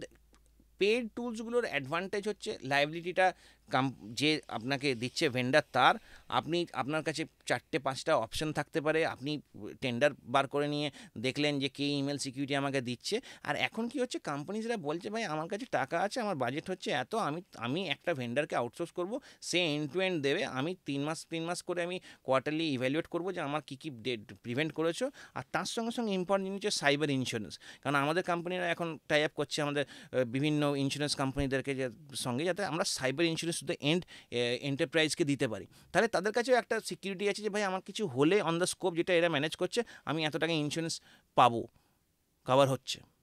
মানে এটা তো আমার যা মনে হচ্ছে, ধরুন সাধারণ মানুষ বলবো না, যারা ধরুন খুব বড় পোস্টে চাকরি করছেন, তাদের নিজেদের মাথা বাঁচানোর জন্য এটা করিয়ে নেওয়া দরকার। ডেফিনেটলি আলটিমেটলি তাদের তো ফায়ারিং লাইনে তো তাকিয়ে থাকতে হবে। কি দিন এলো তাই না? মানে ভাবলেই অবাক লাগে, একদিকে ভয়ও লাগে, একদিকে অবাকও লাগে যে দেখুন কি হচ্ছে আজকাল। অবাক লাগাটা খুব স্বাভাবিক আমাদের জেনারেশনের, এই জন্যই কারণ আমরা অনেকগুলো চেঞ্জেস দেখেছি এবং সেইখান থেকে দাঁড়িয়ে থেকে নিয়ে আমরা অ্যাডাপ্টও করেছি, তার জন্য কিন্তু আমাদেরটা অনেকটাই ডায়নামিক। আজকে ধরে রাখুন আমাদের চেয়ে ইয়াঙ্গার জেনারেশন যেগুলো যারা আছে, তারা কিন্তু অতটা পুরনো দেখেনি বলে তারা কিন্তু ব্যাক টু ম্যানুয়াল বা 2 ফ্যাক্টরের জায়গাগুলো যেইগুলো বা আমরা প্রিভেন্ট করতে পারবো অনেকটাই বেশি, আমরা একটা ভালো ব্যালেন্সিং জায়গায় আছি। ধরে রাখুন আমাদের সিনিয়র জেনারেশন, আমাদের বাবা মারা কিন্তু ওইকে অ্যাডাপ্টেশনটা পাচ্ছে না। আজকে সবাই চাইছে আমি হোয়াটসঅ্যাপে থাকবো, আমি ফেসবুকে থাকবো, আপনার মা আমার মাও আছে ফেসবুকে আছে, কিন্তু জানে না যে স্টোরিতে টিপে নিয়ে মানে স্টোরিটা ক্লিক করে নিয়ে সব ক্যামেরার ছবি চলে যাচ্ছে ওখানে, স্টোরি হয়ে যাচ্ছে। তো সেই জায়গাগুলো তো আরও প্রাইভেসিটা ব্রিচ হ্যাঁ হওয়ার সে তো ভয়ঙ্কর, চান্সেস, মানে মা বাবারা যে কি ছবি শেয়ার করে দেন আমরা ভয় থাকি ভয় থাকি যে কখন কি হতে পারে। প্র্যাকটিক্যালি, মানে এটা তো একদম সত্যি কথা। এবং আমার মনে হচ্ছে যে ধরুন আপনার এবং কথা শুনে আমরা আরেকটা জিনিস বলি, মানে এখানে খুব ইম্পর্টেন্ট, সেটা হচ্ছে সাইবার সাইকোলজি। এটা কিন্তু খুব ইম্পর্টেন্ট। আপনি দেখবেন এরপরে সাইকোলজিস্টরা কিন্তু সাইবার সাইকোলজিস্ট হয়ে যাবে, যেমন লয়াররা এখন সাইবার লয়ার, সাইকোলজিস্টরা কিন্তু সাইবার সাইকোলজিস্ট হয়ে যাবে। এবং সেখান থেকে দাঁড়িয়ে থেকে ওই বাবা মার কথাতেই এলো বা জেনারেশনদের যে ডিজিটালি যে জিনিসগুলো আমরা শেয়ার করি, ঠিক আছে, সেটা কিন্তু অরিজিনাল লাইফে যে এতটাই সুন্দর বা এতটাই মোহিত হচ্ছে সেটা নয়। তো সেই জিনিসটা বোঝার ক্ষমতাটা আমাদের সবাইকে রাখতে হবে, সেটা ইয়াঙ্গার জেনারেশন হোক কি ওল্ডার জেনারেশন হোক কি আমরা নিজেরা, এইটা না রাখলে কিন্তু আমাদের কিন্তু এই ফ্রাস্ট্রেশন লেভেলটা বাড়বে এবং এই সুসাইড রেটটা আরও বেড়ে যাবে। কারণ সবসময় আমরা মোবাইলের মধ্যে, সবসময় আমরা দেখছি কে কোথায় গেল, কত টাকার কি কিনলো, হ্যাঁ কত ফরেন ট্যুর করলো, এবং আমার লাইফে কিছু হলো না, এবং সেই জায়গাতে দাঁড়িয়ে থেকে নিয়ে একটা ফ্রাস্ট্রেশন লেভেল। কারণ দেখতে পাচ্ছেন কদিন আগেই সেক্টর 5-এ সুসাইডের ঘটনাটা শুনলাম, আমি ডাইরেক্টলি বলছি না it might not be a case of this, but তাও মানে এতটাই না না, আমরা আপনি যে স্ক্রিনে পয়েন্টটা বলছেন ডেফিনেটলি এটা ভাবার বিষয়, কেননা সোশ্যাল লাইফে আমরা একরকম, আমরা পার্সোনাল লাইফে একরকম, এক্স্যাক্টলি বর্তমান সিচুয়েশন সেটাই দাঁড়িয়েছে। এক্স্যাক্টলি তবে আপনি আরেকটা ভালো কথা বললেন যে আমাদের এই জেনারেশনটা আমরা কিন্তু মোটামুটি অনেকটা অনেকটাই এখনো ব্যালেন্সড। বেঁচে আছি, হুম ব্যালেন্সড। বেশি ভুগছেন বয়স্করা হুম এবং আমাদের পরে যারা রয়েছে টিনেজার হুম। টোয়েন্টিজে যারা রয়েছে তারা। একটা কিছু জানতো মানে সবচেয়ে বড় as an employer in that sense, যদি আমি দেখি, হ্যাঁ, বা যখন আমাদের এইজারের সঙ্গে আমাদের মিটিং হয় বা বোর্ডের যখন ডিসকাশন হয়, আমরা দেখেছি যে নেক্সট জেনারেশন মানে আফটার 2000 যারা whom taken whom birth, hmm. they are not at all মানে ready to accept challenges in positive sense, মানে might একদম, be মানে মানে আমিও এটা ফেস করি হ্যাঁ। এগুলো। তো এই জিনিসটা মানে হয়তো বাকিরা অফেন্ডেড হবে, বাট দিস ইজ ফ্যাক্ট, ঠিক আছে। এবং তারা যে লোডটাকে ব্যালেন্স করবে বা অ্যাবজর্ব করবে সেই ক্যাপাসিটিটা কিন্তু অনেকটাই কম হয়ে যাচ্ছে জেনারেশন বাই জেনারেশন। এবার বলতেই পারেন যে এআই এসে গেছে, সব জিনিসগুলো ইজি হয়ে খুব গেছে, ইজি সব ইজি, কিছু। হ্যাঁ, পাওয়াটাও ইজি, আমরা খাটছি না বা অত প্রেশারও নেই, যাই চাইছি। আজকে ধরে রাখুন আমরা নিজেরা যখন প্যারেন্টসের জায়গায় পৌঁছচ্ছি, আমাদের কি ইচ্ছে, আমাদের ছেলে মেয়েদেরকে যাতে সব সুখ ওরা পেয়ে যাক, আমরা যেটা পাইনি, আমরা যা যা পাইনি। পাইনি। এবং এই মেন্টালিটির জন্যই কিন্তু আজকে খারাপ। আজকে দেখবেন আপনি 90 to 99% অফ প্যারেন্টস, মানে আমাদের জেনারেশন যারা হচ্ছে, তারা কিন্তু শনিবার রবিবার মানে নিজেরা ঘুরতে পাবে বলে ছেলে মেয়েদেরকেও টিউশন পাঠায় না, মানে বন্ধ সেদিন এটা হয়, আমি পড়াশোনা। দেখেছি, হ্যাঁ। হ্যাঁ, তো আমাদের সময় কিন্তু হতো না। তো হুম। এই যে চ্যালেঞ্জেসগুলো মানে ডিজিটালি, আজকের কথাটা বলার কারণ হচ্ছে ডিজিটাল অ্যাডভান্সমেন্ট যখন হয়েছে তখন এই চ্যালেঞ্জেসগুলো কিন্তু আরও বাড়ছে। না প্র্যাকটিক্যালি, কেননা এখন দেখুন আপনি যেটা বললেন বাচ্চাদের কথা বললেন, মানে আমাদের ছেলে মেয়েদের হুম, কথা বলছেন, সেক্ষেত্রে তারা যত ছোটই হোক না কেন তাদের হাতে একটা মোবাইল থাকে, হ্যাঁ সেটা ওয়াইফাই কানেক্টেড হ্যাঁ থাকে, এবং তাদের মাধ্যমে কি কি ডেটা বাইরে চলে যাচ্ছে এক্স্যাক্টলি আমরা তো বুঝতেই পারছি এক্স্যাক্টলি না। এইটাতে পয়েন্ট আমি আপনাকে বলি। 2018 সময় মোমো গেমস বলে একটা হোয়াটসঅ্যাপে এসছিল, ঠিক আছে। তো মোমো ওয়াজ বেসিক্যালি এ জাপানিজ আর্ট, একটা পুতুল, হ্যাঁ। তো সেইটার ছবি লাগিয়ে নিয়ে হোয়াটসঅ্যাপ বিজনেসের একটা ভালনারেবিলিটি ছিল যে যে মানে ফিচার ইন দ্যাট সেন্স যে যে কোনো মোবাইল ধরে রাখুন, আপনি আপনার হোয়াটসঅ্যাপ অ্যাকাউন্ট রেজিস্টার করতে, তাহলে আপনার কী লাগবে, একটা মোবাইল নাম্বার লাগবে, হুম। মানে আলটিমেটলি একটা এসএমএস লাগবে যেখানে কিন্তু ওটিপিটা আসবে। ভার্চুয়ালি মোবাইল নম্বর পাওয়ার জন্য অ্যাপ প্রচুর আছে। আপনি নাইজেরিয়ার নাম্বার বা আফ্রিকার নাম্বার বা ইউএস নাম্বার পেতে পারেন কিছু পয়সার বিনিময় ভার্চুয়ালি, ঠিক আছে। তার মানে কি আপনি ইনবক্সটা পেয়ে যাচ্ছেন মেসেজে, ওখানে রেজিস্টার করলো, তাহলে ট্রেস করার জায়গা নেই। রেজিস্টার করে নিয়ে কী করছে, ওরা বলছে কি যখন এই ধরে রাখুন আপনার মোবাইলটা আপনার সিবলিংয়ের কাছে আছে বা কেউ যে ইয়াং জেনারেশনে আছে, ঠিক আছে, ছেলে মেয়ে যার কাছে আছে, সেই ইউজ করছে হোয়াটসঅ্যাপে একটা এলো, do you want to play a game, ঠিক আছে। এবার ও তো গেম গেমই নিয়ে তো খেলে, পাগল গেম এখন নিয়ে পাগল, বাচ্চারা, হ্যাঁ। ক্লিক করলো, একটা ভিডিও দেখালো খুব সুন্দর, হ্যাঁ, গেমের নিয়ে এই চ্যালেঞ্জেস আছে, তোমায় কিচ্ছু করতে হবে না, তুমি শুধু রেজিস্টার করো, কি না নাম লেখো কিছু, বা কিছু রেজিস্টার করতো না, ডাউনলোড করো। এই যে ডাউনলোডটা করলো, আগেকার তখন অ্যান্ড্রয়েডের ভালনারেবিলিটি ছিল, ডাউনলোড করার সময় পারমিশন নিল, আপনার ফোনের camera, front camera, back camera, ইনবক্সের মানে মেসেজ ইনবক্স থেকে এভরিথিং ফুল কন্ট্রোল তাদের কাছে। এটাকে বলা হয় বাইন্ডিং, ঠিক আছে, মানে বাইন্ড করে পাঠালো। এবং এই যেটা মানে অ্যাপ্লিকেশনটা, সেটাকে বলা হচ্ছে technically rat, remote access Trojan, ঠিক আছে। তো এইটা বেসিক্যালি অ্যাক্সেস দিচ্ছে হ্যাকারকে, পুরোপুরি কন্ট্রোল করে। এরকম ইনসিডেন্ট হয়েছে, মানে কি হচ্ছে, চ্যালেঞ্জেসগুলো ধরে রাখুন, প্রথম চ্যালেঞ্জ আপনাকে দেওয়া হলো বা যেই গেমটা খেলছে তাকে দেওয়া হলো যে 30 মিনিটসের জন্য তুমি ওয়াক করে এসো, সিম্পল ওয়াক করে এলো, বা তোমার পয়েন্টস বাড়লো, তোমাকে আমরা তোমার অ্যাকাউন্টে এত টাকা পাঠাবো আফটার তুমি এত স্টেজ পৌঁছে যাওয়ার পর। তারপরে এলো কিছু একটা ছোট চ্যালেঞ্জ, তোমার যদি সিবলিং আছে তার কাছ থেকে কোনো একটা ফেভারিট জিনিস তার থেকে লুকিয়ে নিয়ে চলে আসো, তোমার বাবার পার্সের থেকে 100 টাকা নিয়ে চলে এসো, সেটা ভিডিও রেকর্ড করে পাঠাও, সিম্পল। লাস্টে গিয়ে নিয়ে হচ্ছে you need to commit suicide. হ্যাঁ, এটা তো হয়েছিল, খবরে তো এসেছিল এগুলো। এবং সেখান থেকে দাঁড়িয়ে থেকে নিয়ে কত কিছু এলো, ইলুমিনাটি গ্রুপ, এই ওই কিচ্ছু না, পাশের বাড়ির লোকের ছেলেগুলো শুধু গিয়ে নিয়ে সিম্পল এই হোয়াটসঅ্যাপের ভালনারেবিলিটিগুলো ইউজ করে নিই। যখন আমি দেখলাম যে একজন বাংলায় লিখছে, হ্যাঁ, ইন্টারন্যাশনাল নম্বর থেকে, তখন আমার মাথায় ক্লিক করলো এটা কি, তারপরে ভার্চুয়াল নাম্বার দিয়ে এটা রেজিস্টার করে নিয়ে এরকম করছে, বুঝতে পারছেন। এবং এই বাইন্ড করা ব্যাপারটা, র্যাট বানানো একটা বিরাট কোনো টেকনোলজিকে জানতে হবে তার কোনো ব্যাপার না। মানুষের মাইন্ডসেটও কিন্তু আস্তে আস্তে ভয়ঙ্কর বদলে যাচ্ছে, মজার জন্য মানুষ এমন লেভেলে পৌঁছে যাচ্ছে যেখান থেকে ফিরে আসা কঠিন। এক্স্যাক্টলি। দাদা, আমরা হোয়াটসঅ্যাপ নিয়ে কথা বলছিলাম, আপনি হোয়াটসঅ্যাপের কথা বললেন যখন, তখন এই মুহূর্তে যেটা মাথায় আসছে, হোয়াটসঅ্যাপও হ্যাক হচ্ছে। আমরা কিন্তু এতদিন ভাবতাম যে হোয়াটসঅ্যাপ এমন একটা জায়গা যেটা হ্যাক হয় না। প্রথম কথা হচ্ছে আমাদের ভাবনাটা চেঞ্জ করতে হবে। যে কোনো জিনিস হ্যাক হতে পারে। সিকিউরিটিতে থেকে নিয়ে আজকে এত বছর ধরে আছি, আমাদের একটা খুব পুরনো কথা, ওল্ড সেইং, যে nothing is 100% secure, so we need to accept that, প্রথম কথা। সেকেন্ড কথা হচ্ছে security comes at a cost of convenience. আমি যত সিকিউরিটি লেয়ার দেবো তত কিন্তু সেই জিনিসটার ইউজ করাটা ডিফিকাল্ট হয়ে যাবে। তাহলে আমাকে কিন্তু খুব ব্যালেন্স করে জিনিসটাকে চলতে হবে। তো এই ব্যালেন্সিং একটা, ধরুন হোয়াটসঅ্যাপের কত কত ইউজার, এবং প্রত্যেকটা দেশে কোনো দেশে ভিডিও কল অ্যালাউ আছে, কোনো দেশে নেই, অনেক কিছু আছে। আমি বলছি না যে তাদের টাকা কম, মেটার টাকা কম, সেটা নয়, কিন্তু মেটার যেভাবে, সত্যি কথা বলতে যেভাবে সাপোর্ট, সেটা প্যাথেটিক, সেটা অ্যাকসেপ্ট করতে হবে। এখনও পর্যন্ত আমাদের চ্যানেলে, মানে ধরে রাখুন ফেসবুকের যে চ্যানেলটা ছিল, মোর দ্যান 13-14,000 ফলোয়ার্স ছিল, হঠাৎ করে একদিন ব্যান। তারপর থেকে এত কথাবার্তা বলা, এত মেল পাঠানো, কোনো রেসপন্স নেই, কিছু নেই। কল সেন্টার আজকে ইন্ডিয়ার মতো জায়গাতে you should have an Indian call centre. বাইরের দেশ থেকে কল এসছে, বিদেশি কথা বলছে, আজকে কি কথা বলছে, শুধুমাত্র চ্যাটেই আপনাকে সাপোর্ট করা হবে। আমরা ওয়েট করলাম এতদিন ধরে, টেকনিক্যাল কোনো সাপোর্ট নেই, কিচ্ছু নেই। তো এই জায়গা থেকে দাঁড়িয়ে থেকে নিয়ে আমাদের কিন্তু একটা জিনিস মাথায় রাখতে হবে, চায়নার যে কিছুগুলো জিনিস আমাদের অ্যাকসেপ্ট করতে হবে, এবং ভালো জিনিস। প্রবলেমটা এটাই, ডেমোক্রেটিক কান্ট্রি আর ডিক্টেটরশিপ কান্ট্রির মধ্যে, ঠিক আছে, যে ওখানে মানে মাস স্কেলে অ্যাপ্লাই করাটা অনেকটা easy.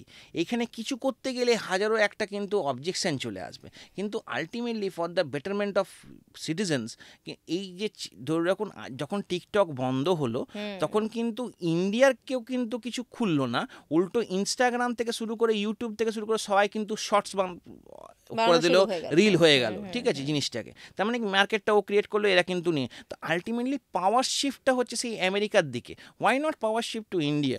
India is not capable না, তা তো নয়। আজকে যখন আমাদের কর্পোরেট মিনিস্টার্স যখন বলছে যে চায়নায় দেখো কিভাবে ডেভেলপমেন্ট হচ্ছে, ওদের প্রোডাক্ট বানানো, এইসবে ফোকাস, আমাদের কোম্পানিজরা কী হচ্ছে, ডেলিভারি ওরিয়েন্টেড, 10 মিনিটে ডেলিভারি করবো, জেপ্টো। আজকে গিয়ে নিয়ে রাস্তায় অ্যাক্সিডেন্ট হয়নি, কত কত লোক মারা যাচ্ছে। আজকে এই 3 দিন আগে একজন ব্লিঙ্কিটের ডেলিভারি পার্সন ও স্পট ডেড, যে বাসের নিচে চলে এসছে এই 10 মিনিটে ডেলিভারির জন্য। আর we growing economically in that sense? কী কোম্পানি বানাচ্ছি আমরা? আমরা প্রোডাক্ট ওরিয়েন্টেড নই, বা আমরা টেকনোলজিক্যাল ওরিয়েন্টেড যদি হয়, আমাদের সেলফ ডিপেন্ডেন্সি যদি আনতে হয়, তাহলে এই হোয়াটসঅ্যাপে কথাই যদি আসি, আমরা একটা অ্যাপ বানাতে কতক্ষণ লাগবে, বা এটাকে চালাতে কী লাগবে? গভর্নমেন্ট যদি সাপোর্ট করে, বা সেই রকম যদি ফোকাস থাকে, it is easy, it's not that difficult. China তো নিজেদের অ্যাপ বানিয়ে নিয়েছে। হ্যাঁ, এবং সেটা তো আছে। এবার তার মানে তো এটা নয় যে আপনি হোয়াটসঅ্যাপ তো আপনি ইউজ করতে পারেন, আপনি ভিপিএন দিয়ে হোয়াটসঅ্যাপ কানেক্ট, হোয়াটসঅ্যাপটাকে আপনি কিছুদিনের জন্য পজ করে দেখুন না। হ্যাঁ, এবার দেখুন, এইটাই বললাম যে গভর্নমেন্টের ইনিশিয়েটিভ হোক বা কিছু হোক, সেই যেভাবে আমাদের কনস্টিটিউশন আছে, অনেকগুলো প্রবলেম যেগুলোকে অ্যাড্রেস করে নিয়ে আমরা এত বড় একটা মাস স্কেলে জিনিসটা, এই data protection Bill and act, এইটা যে অ্যাপ্লাই হলো, এরপরে নোডাল অফিসার, বহুদিন ধরে বলা হচ্ছে প্রত্যেকটা কোম্পানির কিন্তু একটা করে নোডাল অফিসার কিন্তু এখানে থাকতে হবে, যেখানে কমপ্লেনটাকে অ্যাড্রেস করবে ইমিডিয়েটলি উইদিন সার্টেন আওয়ার্স। ওরা বলছে করবো না, সেই নিয়ে চলেই যাচ্ছে। যখন বলছে করবো না, if you not following the laws of the land, you are not doing business out here. Simple, as simple as that. সেটা তো আমাদের এখানে হবে না, আমাদের এখানে টাকা দিলে সব হয়। এটা একটা প্রবলেম। এই জিনিসটা যতদিন পর্যন্ত থাকবে, ততদিন পর্যন্ত কিন্তু কমন পার্সনদেরকে বিভিন্ন রকমের সমস্যার সম্মুখীন হতে হবে। আপনার হোয়াটসঅ্যাপ যখন হ্যাক হচ্ছে, মানে সেটা রিকভার করতে কতটা টাইম লাগে? রিকভার ছাড়ুন, হ্যাক হয়ে যাচ্ছে, মানে ধরে রাখুন ফর এক্সাম্পল হ্যাক হচ্ছে। আমি একটা সিম্পল এক্সাম্পল নিই, আমি ডিটেলসে, টেকনিক্যাল ডিটেলসে বেশি ঢুকছি না। আপনি অফ ক্যামেরায় যখন আমরা কথা বলছিলাম, যে আপনার কাছে একটা ওটিপি এলো, আপনাকে বলা হলো যে ওটিপিটা দাও, ওটিপি দিয়ে হোয়াটসঅ্যাপটাকে রেজিস্টার করে নিল। তাহলে কি হচ্ছে, আমি মোবাইল নাম্বারটা দিচ্ছি, মোবাইল নাম্বারে এসএমএসটা আসছে ওখানে যে হোয়াটসঅ্যাপটা ভেরিফাই করার জন্য, হোয়াটসঅ্যাপে যে ভেরিফাই করার জন্য ওটিপিটা দিয়ে গেলাম, ওখানে ওটিপিটা ভেরিফাই হলে ইউ আর লকড আউট। আপনার যত কন্ট্যাক্ট ডিটেলস এভরিথিং যা যা আছে সব কিছু কিন্তু এখন হ্যাকারের হাতে, এবং সে তাদেরকে আবার ব্ল্যাকমেল করতে শুরু করলো। এবং মজা হচ্ছে আমরা কিন্তু এখন হোয়াটসঅ্যাপেও ব্যাংক চালাই। হ্যাঁ, এভরি ডেটা আপনি শেয়ার করছেন। ইভেন মানে দেখুন, আপনার ফর এক্সাম্পল কোম্পানি অ্যাকাউন্টেন্ট যখন ট্রানজ্যাকশন করছে, তখন ওটিপি যখন আসে, আপনি তার প্রত্যেকটা সময় ফোন করে বলছেন না, ওখানেই তো ওটিপিটা শেয়ার করে দিচ্ছে, রাইট? তো ধরুন কেউ বিজনেস হোয়াটসঅ্যাপে, কেউ একজন বিজনেস হোয়াটসঅ্যাপে তো 5টা person can log in to. ধরুন যখন আপনার অজান্তে একজন আছে যে মোল, যে হ্যাকার বা কেউ, সে তো দেখতে পাচ্ছি যে আপনি কি ওটিপিটা পাঠালেন। মানে শুনে সত্যি মানে ভীষণ ভয় করছে এবার। ভয়টা ভয়ঙ্কর হওয়া স্বাভাবিক, কারণ situation। দেখুন যতক্ষণ না মানুষ ভয় পাবে, মানুষ কিন্তু সেই স্টেপগুলো নেবে না, মানে মাইন্ডসেটটা হবে না। আর মাইন্ডসেটটা হওয়া খুবই ডেভেলপমেন্ট হওয়াটা কিন্তু, বললাম না, cyber psychology, unit to cyber hygiene আর cyber psychology hand to hand কাজ করে। আপনি সাইবার হাইজিন তখনই মেনটেন করবেন যখন আপনার সাইবার সাইকোলজিটা ঠিক আছে। আপনি হাইজিনে কি কি মেনটেন করবেন?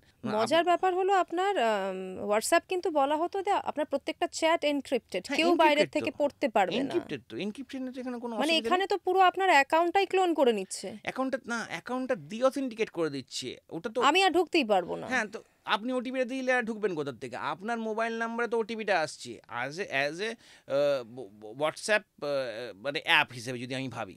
হ্যাঁ, আমি আপনাকে ভেরিফাই করব কি করে? আপনাকে যদি ভেরিফাই করতে হয়, আপনাকে তো ওটিপি পাঠাতে হবে। আপনাকে ওটিপি যদি আপনাকে পাঠাই, ঠিক আছে, সেই জায়গা থেকে দাঁড়িয়ে থেকে নিয়ে OTP is only the way of recognising you that you are an authentic person. কারণ আপনার মোবাইল নাম্বারটাতে ওটিপিটা যাবে, যে মোবাইল নাম্বারটা কিন্তু হোয়াটসঅ্যাপে রেজিস্টার হবে, এবং সেখান দিয়ে কিন্তু আপনার প্রোফাইলটা আছে। তার মানে ওদের ওটিপি দিয়ে দিলাম মানে আমি বেরিয়ে গেলাম।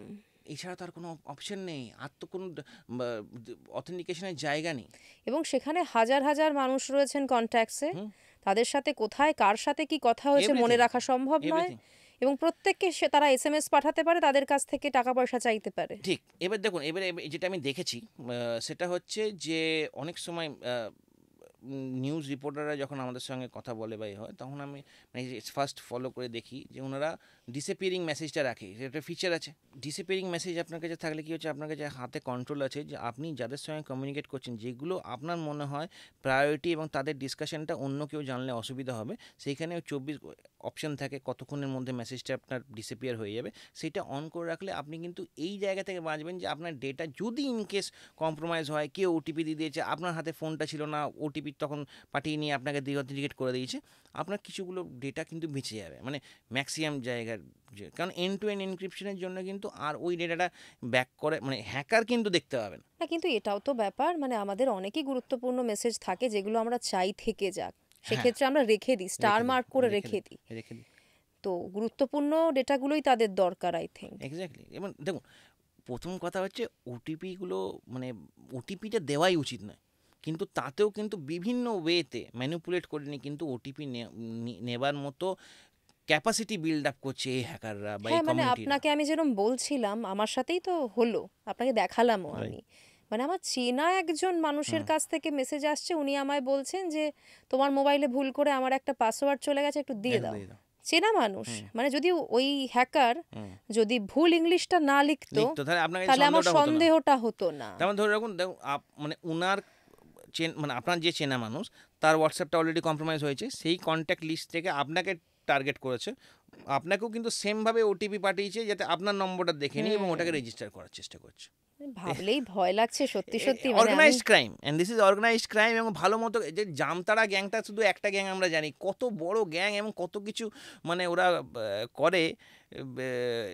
এবং সাইবার সেল শুধু রাখলে তো হবে না, আজকে দাঁড়িয়ে থেকে যখন প্রত্যেকটা ব্যাংক বলছে যে আমরা যতজন এমপ্লয়ি কাজ করে তারা ডিজিটালি ভালো মতো করে এডুকেটেড থাকতে হবে, মানে টেকনিক্যালি স্যাভি থাকতে হবে, সেরকম কিন্তু আজকাল মানে ল এনফোর্সমেন্ট এজেন্সি সবাই কিন্তু এখন মানে ডিজিটালি তারা অ্যাওয়ারনেসটা এবং তাদের কোয়ালিফিকেশানটা সেইভাবেই নেওয়া হচ্ছে। আজকে সেন্ট্রাল ইন্টেলিজেন্স ব্যুরো আমরা কাজ করছি তাদের সঙ্গে, সাইবার সেলদেরকে ট্রেনিং প্রোভাইড করছি, সিআইডিকে ট্রেনিং প্রোভাইড করেছি, ভুটান সিকিউরিটি ফোর্সেসকে ট্রেনিং প্রোভাইড করেছি, সিআইএসএফকে ট্রেনিং প্রোভাইড করেছি, বিএসএফদের সঙ্গে আমাদের একটা ট্রেনিং আছে। Even I am going to Namibia few days পরে, যেখানে পলিসি ফরমেশনের জন্য আফ্রিকার তো এতগুলো রিকোয়ারমেন্ট কেন আসছে? কারণটাই তো একটা, যে সবাই কিন্তু ভয় পাচ্ছে ডিজিটাল হওয়ার জন্য, কিন্তু কিছুই সিকিওর নয় এবং যে কোনো সময় নিঃস্ব হয়ে যাওয়ার চান্সেসটা রয়ে যাচ্ছে। ভয়ঙ্কর পরিস্থিতি তৈরি হয়েছে। তবে এটা বলতে আপনি যেহেতু ইন্টারন্যাশনাল কথাটা বললেন, এক্ষেত্রে আমার ভারত পাকিস্তানের এই মুহূর্তে যা ক্রাইসিস চলছে সেটা নিয়ে মানে ভাবতে বাধ্য হচ্ছি আমি যে কি সিচুয়েশন আসবে এরপর। কেন এর আগে যখন চায়নার সাথে কোনো রকম সমস্যা সৃষ্টি হয়েছিল তখন চেষ্টা হয়েছিল মারাত্মকভাবে। এক্স্যাক্টলি। এবার এখন তো যা সিচুয়েশন, একদিকে বাংলাদেশ, একদিকে আপনার পাকিস্তান রয়েছে, চায়না তো আছেই। পেহেলগামের ঘটনাটায় আমরা দেখলাম যে চায়না ইনভলভ ছিল। তো সেক্ষেত্রে কি করণীয়, কি কি হতে পারে, কি কি ক্ষতি হতে পারে? ডিজিটালি দিক থেকে যদি আমরা বলি, এভিডেন্সেস যেগুলো আমরা পেয়েছি, ঠিক আছে, কিছুগুলো এবং যা কমিউনিকেশন হচ্ছে সেখানে হচ্ছে, দেখুন এটা আমরা এটা, এবং যদি আপনার সিকিউরিটি এজেন্সিসের সঙ্গে কোনোদিন কথা হয় আপনি এটা রিলেট করতে পারেন বা ওনারাও কনফার্ম করবেন যে এই ইনফিলট্রেশনগুলো কিন্তু হয় from Pakistan to Nepal, Nepal to Bangladesh, Bangladesh হয়ে মালদা হয়ে ঢোকে নিয়ে কিন্তু ওয়েস্ট বেঙ্গল, সত্যি কথা ওয়েস্ট বেঙ্গলে কিন্তু কুল ডাউন হয় দিস পিপল, রাইট? এবং এই কুল ডাউন টাইমটার পরে কিন্তু ওরা আবার অ্যাক্টিভেট হয়ে নিয়ে নিজেদের জায়গায় যায়। তো ইটস নট দ্যাট ডাইরেক্টলি ওখান থেকে ওখানে চলে এলো, ঠিক আছে? এইগুলো আমরা এভিডেন্সেস পেয়েছি। এবারে ধরে রাখুন এই ইনসিডেন্টের সময় সাইবার অ্যাট্যাকটা কি বলুন তো, এই মোমেন্টে দাঁড়িয়ে থেকে নিয়ে এটা একটা সাপোর্টিং মানে attack for any kind of physical অ্যাট্যাকের সঙ্গে এটা সাপোর্ট। আপনি ইউক্রেন আর রাশিয়ার যুদ্ধ দেখছেন, তার সঙ্গে সঙ্গে সাইবার অ্যাট্যাক ওখানে চলছে, সেম এখানেও চলছে। এবং এটা আজকের নয়, আমরা যখন কোম্পানি শুরু করি 2016-তে ইন্ডিয়ান সাইবার সিকিউরিটি সলিউশন, সেইখান থেকে তখন কিন্তু প্রথম সার্জিক্যাল স্ট্রাইক ইন্ডিয়া করে ফর দিস, এবং তারপরেই কিন্তু আমাদের ওয়েবসাইটগুলো হ্যাক হয়। মানে ওয়েবসাইট কী ওয়েবসাইট ছিল, ত্রিভান্দাপুরম অ্যান্ড কোচিংয়ের এয়ারপোর্ট হ্যাক হয় এবং ন্যাশনাল সিকিউরিটি গার্ডের ওয়েবসাইট হ্যাক হয়। 31শে ডিসেম্বর 2000, এটা হয়েছিল 29শে ডিসেম্বর 2016 ওরা এটা করে, এবং পাক সাইবার স্কাল বলে একটা গ্রুপ। তো উই অ্যাজ অ্যান ইন্ডিভিজুয়াল, কোম্পানির নাম তো ওখানে আমরা ইয়ে করি না, তো অ্যাজ এ গ্রুপ আমরা কী করি, আমরা চেষ্টা করি এবং 31st নাইটে আমরা চেষ্টা করি যাতে পাকিস্তানে কোনো না কোনো ওয়েবসাইটে আমরা ঢুকতে পারি কিনা দেখি চেষ্টা। তো লাকিলি উই ফাউন্ড আউট যে, এবং এটা পুরো ইউটিউবে আমাদের ভিডিওটাও আছে, surgical strike on Islamabad airport করলে ইউটিউবে সার্চ করলেই পাবে। তো আমরা পুরোটা জিনিসটা রেকর্ডও করি এবং we send it to the security forces even. তো আমরা কী করি, আমরা দেখি যে ইসলামাবাদ এয়ারপোর্টের মধ্যে কিছু আছে কিনা। তো ওখানে এসকিউএল ইনজেকশন আমরা খুঁজে পাই। এসকিউএল ইনজেকশন কি, স্ট্রাকচার্ড কোয়েরি ল্যাঙ্গুয়েজ। এটার ইনজেকশন মানে হচ্ছে একটা টেবিল আছে ডেটাবেসে, সেখানে ইউজার আইডি আর পাসওয়ার্ড স্টোর থাকে। এবারে ওই এসকিউএল ইনজেকশন থাকলে কি হচ্ছে, ওইটা আমরা ব্রেক করে ঢোকার সুবিধে, আমি আর বেশি টেকনিক্যালি ঢুকছি, ঠিক আছে?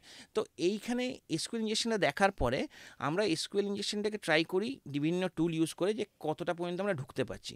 আমরা দেখি যে আমরা কমান্ড প্রম্পট অ্যাক্সেস পেলাম এবং সেখানে গিয়ে নিয়ে দেখি যে ইউজার আইডি আর পাসওয়ার্ড হচ্ছে সিদ্দিকি 1 আর পাসওয়ার্ড দেখা যাচ্ছে। আমরা ভাবি, যখন রাত্রির 12টা বাজছে, আমাদের সামনে কিছু পাসওয়ার্ড পড়েছিল না, সানসিল্কের একটা, তখন ফার্স্ট কোম্পানি শুরু করি, খুব দুস্থ অবস্থা, সো সানসিল্কের পাউচ পড়ে আছে, তো সেটাকে আমরা পাসওয়ার্ড হিসেবে দিই। এসের জায়গায় 5 UNL একটা ক্যাপিটাল, আয়ের জায়গায় এক্সক্লেমেশন দিয়ে পাসওয়ার্ড দিয়ে, এবং সিদ্দিকি 2 বলে ইউজার অ্যাকাউন্ট একটা ক্রিয়েট করি, যাতে ইনকেস যদি সার্ভারটা বন্ধ হয়ে যায়, রিস্টার্ট করার সময় যে ওখানে বসে আছে পাকিস্তানে, সে কিন্তু এটা দেখতে না পায় যে সিদ্দিক মানে অন্য একটা অ্যাকাউন্ট, অন্য কোনো নাম থাকলে তাহলে তো বুঝে যাবে যে কম্প্রোমাইজ করার চেষ্টা করছে, ইনকেস যদি রিস্টার্ট হয়। তো এটার পরে যখন আমরা এটা ক্রিয়েট করি, নিয়ে অ্যাক্সেস করি, তখন নেটওয়ার্ক স্ক্যানিং করে দেখতে পাচ্ছি যে পোর্ট 3389টা ওপেন। এবার টেকনিক্যালি যারা শুনছে পডকাস্ট তারা রিলেট করতে পারবে, পোর্ট 3389টা বেসিক্যালি ইউজ হয় যখন ধরে রাখুন আপনি কোনো স্ক্রিন শেয়ারিং অ্যাপ ইউজ করছেন ডেস্কটপে, ওই পোর্ট দিয়ে কিন্তু কমিউনিকেট হচ্ছে, ওই পোর্টটা ওপেন ছিল। ওই পোর্টটাতে কি করে, আমরা যখন পোর্টটা দেখি, আমরা অ্যাক্সেসটা নিই, তাহলে আমাদের কাছে পুরো জিইউআই, গ্রাফিক্যাল ইউজার ইন্টারফেস, মানে আমি এখানে বসে নিই জাস্ট টিম ভিউয়ারের মতো পুরো জিনিসটা কন্ট্রোল করতে পারছি। মানে এতটা অ্যাক্সেস পেয়ে এক্স্যাক্টলি, যাচ্ছে। এবং এটা পুরোটা লাইভ ভিডিওটা আছে ইউটিউবে, ঠিক আছে? তো এবারে আমরা অ্যাক্সেস পেয়ে নিয়ে আমরা ঢুকি, দেখি সার্ভারের মধ্যে ঢুকে যায়। ওরা শুধু ওয়েবসাইটে ঢুকেছিল এবং ফ্রন্ট পেজটা চেঞ্জ করেছিল। আমরা সার্ভারে ঢুকে নিয়ে পেশাওয়ার, মুলতান এবং আরও 3টে ওয়েবসাইটের ডেটা আমরা ওখানে দেখতে পাই। ওই ডেটাটাকে আমরা ডাউনলোড করি, সিকিউরিটি ফোর্সেস থেকে পাঠাই, এবং তার সঙ্গে সঙ্গে র্যানসামওয়্যার পুট করে আমরা বেরিয়ে চলে আসি। That was an counter attack by us. তো এইটা একটা ইনসিডেন্ট হয়েছিল। ইভেন যখন আর্টিকেল 370 যখন রিভোক হয়, তারপরে সেম মোদি গো করে নিয়ে কোল ইন্ডিয়া ওয়েবসাইটটাকে হ্যাক করে। এইবারে আমরা কি করি, কোল ইন্ডিয়াকে আমরা, যেহেতু কোল ইন্ডিয়াতে আমার কাকু একটা সিনিয়র পজিশনে ছিলাম, কাকু আমাকে এটা পাঠায় স্ক্রিনশটটা। তো আমরা কি করি, কোল ইন্ডিয়ার দেখি যে কী কী প্রবলেম আছে। তো কোল ইন্ডিয়া যখন আমরা দেখি অ্যাজ এ ইন্ডিভিজুয়াল, তো আমরা দেখতে পাই যে একটা সিঙ্গেল মানে অটো রিডাইরেকশনটা বন্ধ করে ডাইরেক্ট অ্যাডমিন প্যানেলে ঢুকে যেতে পারছে, যে খুব একটা বেসিক ভালনারেবিলিটি ছিল। তো ওটা আমরা রেকর্ড করে নিই, কোল ইন্ডিয়াকে পাঠাই। কোল ইন্ডিয়া গ্রেসিয়াসলি আমাদেরকে খুব অ্যাপ্রিসিয়েট করে এবং সেটা অ্যাকসেপ্ট করে নিয়ে ইমিডিয়েটলি চেঞ্জ করে দেয়। তো এই সাইবার ডিফেন্সটা আজকে আমরা ইন্ডিভিজুয়ালি করেছি। ডেফিনেটলি ইন্ডিয়ান গভর্নমেন্ট এখন ক্যাপাসিটি আছে, সেটা করছে, এবং সেই ক্যাপাসিটি বিল্ড আপটাও চলছে। এবং আজকে দাঁড়িয়ে থেকে নেই আমাদের সঙ্গে কন্ট্যাক্ট হচ্ছে, বা আমরা যখন যাচ্ছি আরও ফিউচারে কন্ট্যাক্ট হবে। এই ক্যাপাসিটি বিল্ড আপটা যখন হবে তখন আরও বেটার পজিশনে যাবো। This is very small contribution from my and, কেননা যেহেতু কোম্পানির নাম Indian cyber security, and I always dreamed of working for India, কিছু কন্ট্রিবিউট করতে পারবো, তাই জন্য এগুলো করি। নেক্সট হয়েছিল যখন যখন কোভিডের সময় কোউইন অ্যাপটা যখন লঞ্চ হয়, কোউইন অ্যাপটাতে ওটিপি বাইপাস হচ্ছিল। মানে ধরে রাখুন আপনার মোবাইল নাম্বার দিয়ে কিন্তু আমি রেজিস্টার করতে পারবো, আপনার কাছে ওটিপিটা আসবে না। কারণ কী হচ্ছিল, ওটিপিটার কোনো টাইম লিমিট সেট ছিল না এক্সপায়ার হবার। ওটিপিটা বাইপাস হয়নি, আমি ওটিপিটা পেয়ে যাচ্ছি, আপনার মোবাইল নাম্বার দিয়ে আমি রেজিস্টার করলাম, আপনার নাম করে আমি ভ্যাকসিন নিয়ে চলে এলাম, আপনি ভ্যাকসিনটা রেজিস্টার করতে পারবেন। আরে বাপরে! এইটা জি নিউজে কভার হয়েছিল, ঠিক আছে, এবং বিভিন্ন জায়গায় আমার নিউজ কভারেজগুলোও আছে। তো ওখানে আমরা ডাইরেক্টলি এটা বলি, এবং এনসিসিপিআইসি যে ওয়েবসাইট হয়, যেখানে আমরা ডাইরেক্টলি গিয়ে নিয়ে রিপোর্ট করি যে এরকম এরকম প্রবলেম আছে, গভর্নমেন্ট ওটাকে ইমিডিয়েটলি উইদিন 42 আওয়ার্সের মধ্যে ওটাকে রেকটিফাই করে। তো এই এফার্টসগুলো আজকে যখন ধরে রাখুন এইগুলো আমরা করছি ভলেন্টিয়ারলি। ইফ এই গভর্নমেন্ট ইনিশিয়েটিভসগুলো যখন কোনো জিনিস ইমার্জেন্সিতে হচ্ছে, ধরুন কোভিডের সময় ইট ওয়াজ ভেরি মাচ ইম্পর্টেন্ট যে জলদি করে ফাস্ট রোল আউট হোক, তখন তত সময় নেই যে আমি টেস্ট করব। তখন যদি আমরা এই ওপেন স্কোপটা রাখি যে যারা যারা এই সিকিউরিটি টেস্ট করবে, তারা যদি টেস্ট করে নিয়ে আমাদেরকে পাঠাও রিপোর্টটা, তাহলে তাদেরকে আমরা অ্যাকনোলেজ করবো, তাদেরকে কিছু ঘুডি দেবো, কিছুই দেবো, একটা প্রাইজ দেবো, কিছু দেবো। তাহলে কি হবে, সবাই কিন্তু অ্যাটাকিং মাইন্ড ফ্রেম ছেড়ে ডিফেন্ডিং মাইন্ড ফ্রেমে আসবে, এবং আজকে যারা খারাপ তারা কিন্তু ভালো হওয়ার চেষ্টা করবে। আপনি হয়তো সিনেমাটাকে রিলেট করবেন, এই ওয়েডনেসডে সিনেমাটা হয়তো দেখেছিলেন, যে হ্যাকার একজন ছিল যে যেগুলো গ্রে হ্যাট হ্যাকার, ও হ্যাকও করতো এবং পুলিশের হেল্পও করতো। তো এই জায়গায় গ্রে হ্যাট হ্যাকার্স কিন্তু অনেকে আছে। আজকে শুধু আমাদেরকে সেইভাবে পলিসি ফরমেশন করতে হবে, বা সেইভাবে ওদেরকে অ্যাট্রাক্ট করতে হবে যাতে কিনা ওরা নেগেটিভ দিকে না যায়, এবং ওদের আইডিয়াটা, কারণ টেকনোলজিক্যালি এরা এতটাই সুপার নার্ড হয়, মানে হ্যাকার্সরা, এদেরকে যদি ভালোভাবে ইউজ করা যায় অনেক কিছু করা সম্ভব, অনেক কিছু করা সম্ভব। তার মানে আপনি বলছেন এই যে এখন পাকিস্তানের সঙ্গে এই সিচুয়েশনটা ক্রিয়েট হয়েছে, এই সময় প্রচুর ঘটনা ঘটতে পারে, আমরা দেখব। না ঘটছে। আমাদের সঙ্গে বিএসএফ এর কথা চলছিল, বিএসএফ এর অনেকগুলো ওয়েবসাইট কিন্তু কম্প্রোমাইজ হয়েছে, এবং তার জন্য আমরা কিন্তু কিছুগুলো স্টেপও নিচ্ছি, সেটা এখন কনফিডেন্সিয়াল আমরা বলতে পারছি না। তো এইগুলো হচ্ছে অলরেডি, এবং এটা চলবে। এটা আলটিমেটলি যখন আপনি আজ থেকে 5 বছর পরে দেখবেন, ওয়ার্ল্ড ওয়ারও কিন্তু সাইবার ওয়ারই হবে, মানে হচ্ছেও। হ্যাঁ, মানে সেটাই তো মনে হচ্ছে, সেদিকেই তো যাচ্ছে সবটা। ভারত সরকারের তরফে এখনো পর্যন্ত এই যে সাইবার ক্রাইম, এগুলোকে বন্ধ করার জন্য বা কমানোর জন্য কি কি স্টেপ নেওয়া হয়েছে? দেখুন, অনেকগুলো স্টেপ নেওয়া হয়েছে এবং সেটা কমেন্ডেবল। যেমন হচ্ছে, প্রথম কথা হচ্ছে cybercrime.gov.in, এটা একটা ওয়েবসাইট পোর্টাল, যেখানে কিন্তু আপনি এফআইআর লঞ্চ করতে পারবেন for any kind of financial frauds হোক বা যে কোনো ফ্রড হোক ডিজিটালি, কেউ হ্যারাস করছে ইভেন, এটা আপনি করতে পারবেন। আরও আপনার সিম ক্লোন হয়ে গেলে কী কী করতে, আপনি সিম্পল গিয়ে নিয়ে ইউ সার্চ ইন গুগল যে আমার সিমটা যদি ক্লোন হয়ে গিয়ে থাকে, আমি কি করে বুঝবো যে আমার নামে বা আমার ডেটা ইউজ করে কতগুলো সিম চলছে। হ্যাঁ, মানে আমার আধার কার্ড থেকে কটা সিম আছে, এবং সেগুলো কিন্তু আপনার কাছে অথেন্টিক, মানে আপনার কাছে অথরিটি আছে বা অ্যাডমিন রাইটস আছে ইন দ্যাট সেন্স, যে আপনি কিন্তু বাকিগুলোকে দিয়ে অথেন্টিকেট করতে পারেন, মানে বন্ধ করে দিতে পারেন। মানে এটা কোনো অ্যাপ রয়েছে? হ্যাঁ, এটা অ্যাপ রয়েছে, এবং এইটা আছে। তার সঙ্গে সঙ্গে আপনার যদি অ্যান্ড্রয়েড ফোন চুরি হয়ে যায়, এবং সেখানে যদি গুগল তো অলরেডি দেয় একটা সেফটি সিকিউরিটি মেজার্স দেয় ট্র্যাক করার জন্য, প্লাস এইখানে যেটা দিচ্ছি আইএমইআই নাম্বারটা যদি আপনি পুট করেন ইউ ক্যান ট্র্যাক ইট, ঠিক আছে। তো এই খানিকগুলো খুব ফ্যান্টাস্টিক ইনিশিয়েটিভ হয়েছে, বাট হ্যাঁ যেটা আপনার সঙ্গে অফ ক্যামেরাও হচ্ছিল, ইন্ডিয়ার population is huge, managing this kind of digital risk is huge amount of efforts, মানে সেই অ্যামাউন্ট অফ সার্ভার লোড নেওয়া, অনেক কিছু, মানে দেখুন ক্রাইমটা তো বেড়ে গেছে। এবার আপনি এক্সপেক্ট করতে পারেন না যে আমি আজকে এক্ষুনি রেজিস্টার করতে এবং স্মুথলি হয়ে যাবে। আজকে যদি আপনি বসে থাকেন একটা জার্মানি হোক, ফিনল্যান্ড হোক, যেখানে পপুলেশন অনেক কম, আপনার লাইফ মনে হবে কত সোজা, কিন্তু India with this kind of population, close প্রক্সিমিটিতে থাকছে, এই পপুলেশনকে যেভাবে সাপোর্ট করছে গভর্নমেন্ট, বা যেভাবে আমরা নিজেদেরকে ইভলভ করেছি, কমেন্ডেবল কিন্তু। এবং তার জন্য কিন্তু বাইরের দেশেরও আমাদের দিকে আজকে তাকিয়ে আছে। আজকে UPI is a very good thing, instant transaction হচ্ছে। কতজন আমরা আর ক্যাশ রাখছি না তো, তাহলে আজকে তো আমাদের পকেট থেকে ছিনতাই হওয়ার চান্সেসটা তো কম। হ্যাঁ, ডিজিটালি হচ্ছে, সেগুলো নিয়ে আমরা আলোচনা করছি, আরও এগোবো। দাদা আপনি ইউপিআই এর কথা বলছেন, সেক্ষেত্রে ইউপিআই তো মানে আমাদের জীবনে এখন প্রতিদিনের সঙ্গে একেবারে থরলি জড়িয়ে গেছে। একদম। ইউপিআই ছাড়া আমাদের চলবে না। গুগল পে, ফোনপে এগুলো কন্টিনিউয়াস চলছে। বড় ব্যাপার হলো আমরা কিন্তু আজকাল স্ক্যান করি সব জায়গায়, এবং স্ক্যান থেকে ফ্রড অলরেডি চালু হয়ে গেছে, যা আমরা খবরে দেখতে পাচ্ছি। কিন্তু যেখানেই যাই না কেন, ধরুন না আজকাল তো একটা রেস্টুরেন্টে গিয়ে যদি খাবার খাবো, মেনুটাও স্ক্যান করে আনতে হয়। কোথাও পে করব, কিউআর কোড রাখা রয়েছে, কিউআর কোডটা রাখা, আমরা স্ক্যান করে করছি। কি করে বুঝবো কোনটা ভুল কোনটা ঠিক? দেখুন, প্রথম কথা হচ্ছে আমাদেরকে বুঝতে হবে যে স্ক্যান করে বেসিক্যালি কী হচ্ছে। মানে কিউআর একটা কোড, যেটা কিন্তু স্ক্যান করলে আমি একটা ইন্টারনেটে একটা অ্যাপ্লিকেশনের একটা সার্টেন পেজে পৌঁছতে পারি, কোনো একটা ল্যান্ডিং পেজ হবে, বুঝতে পারছেন তো। অ্যাডভান্টেজটা কোথায় নেয়, ধরে রাখুন এই রাস্তাঘাটে সব জায়গায় কিউআর কোড লাগানো আছে, একটা অন্য একটা কিউআর কোড তার উপর পেস্ট করে দিল।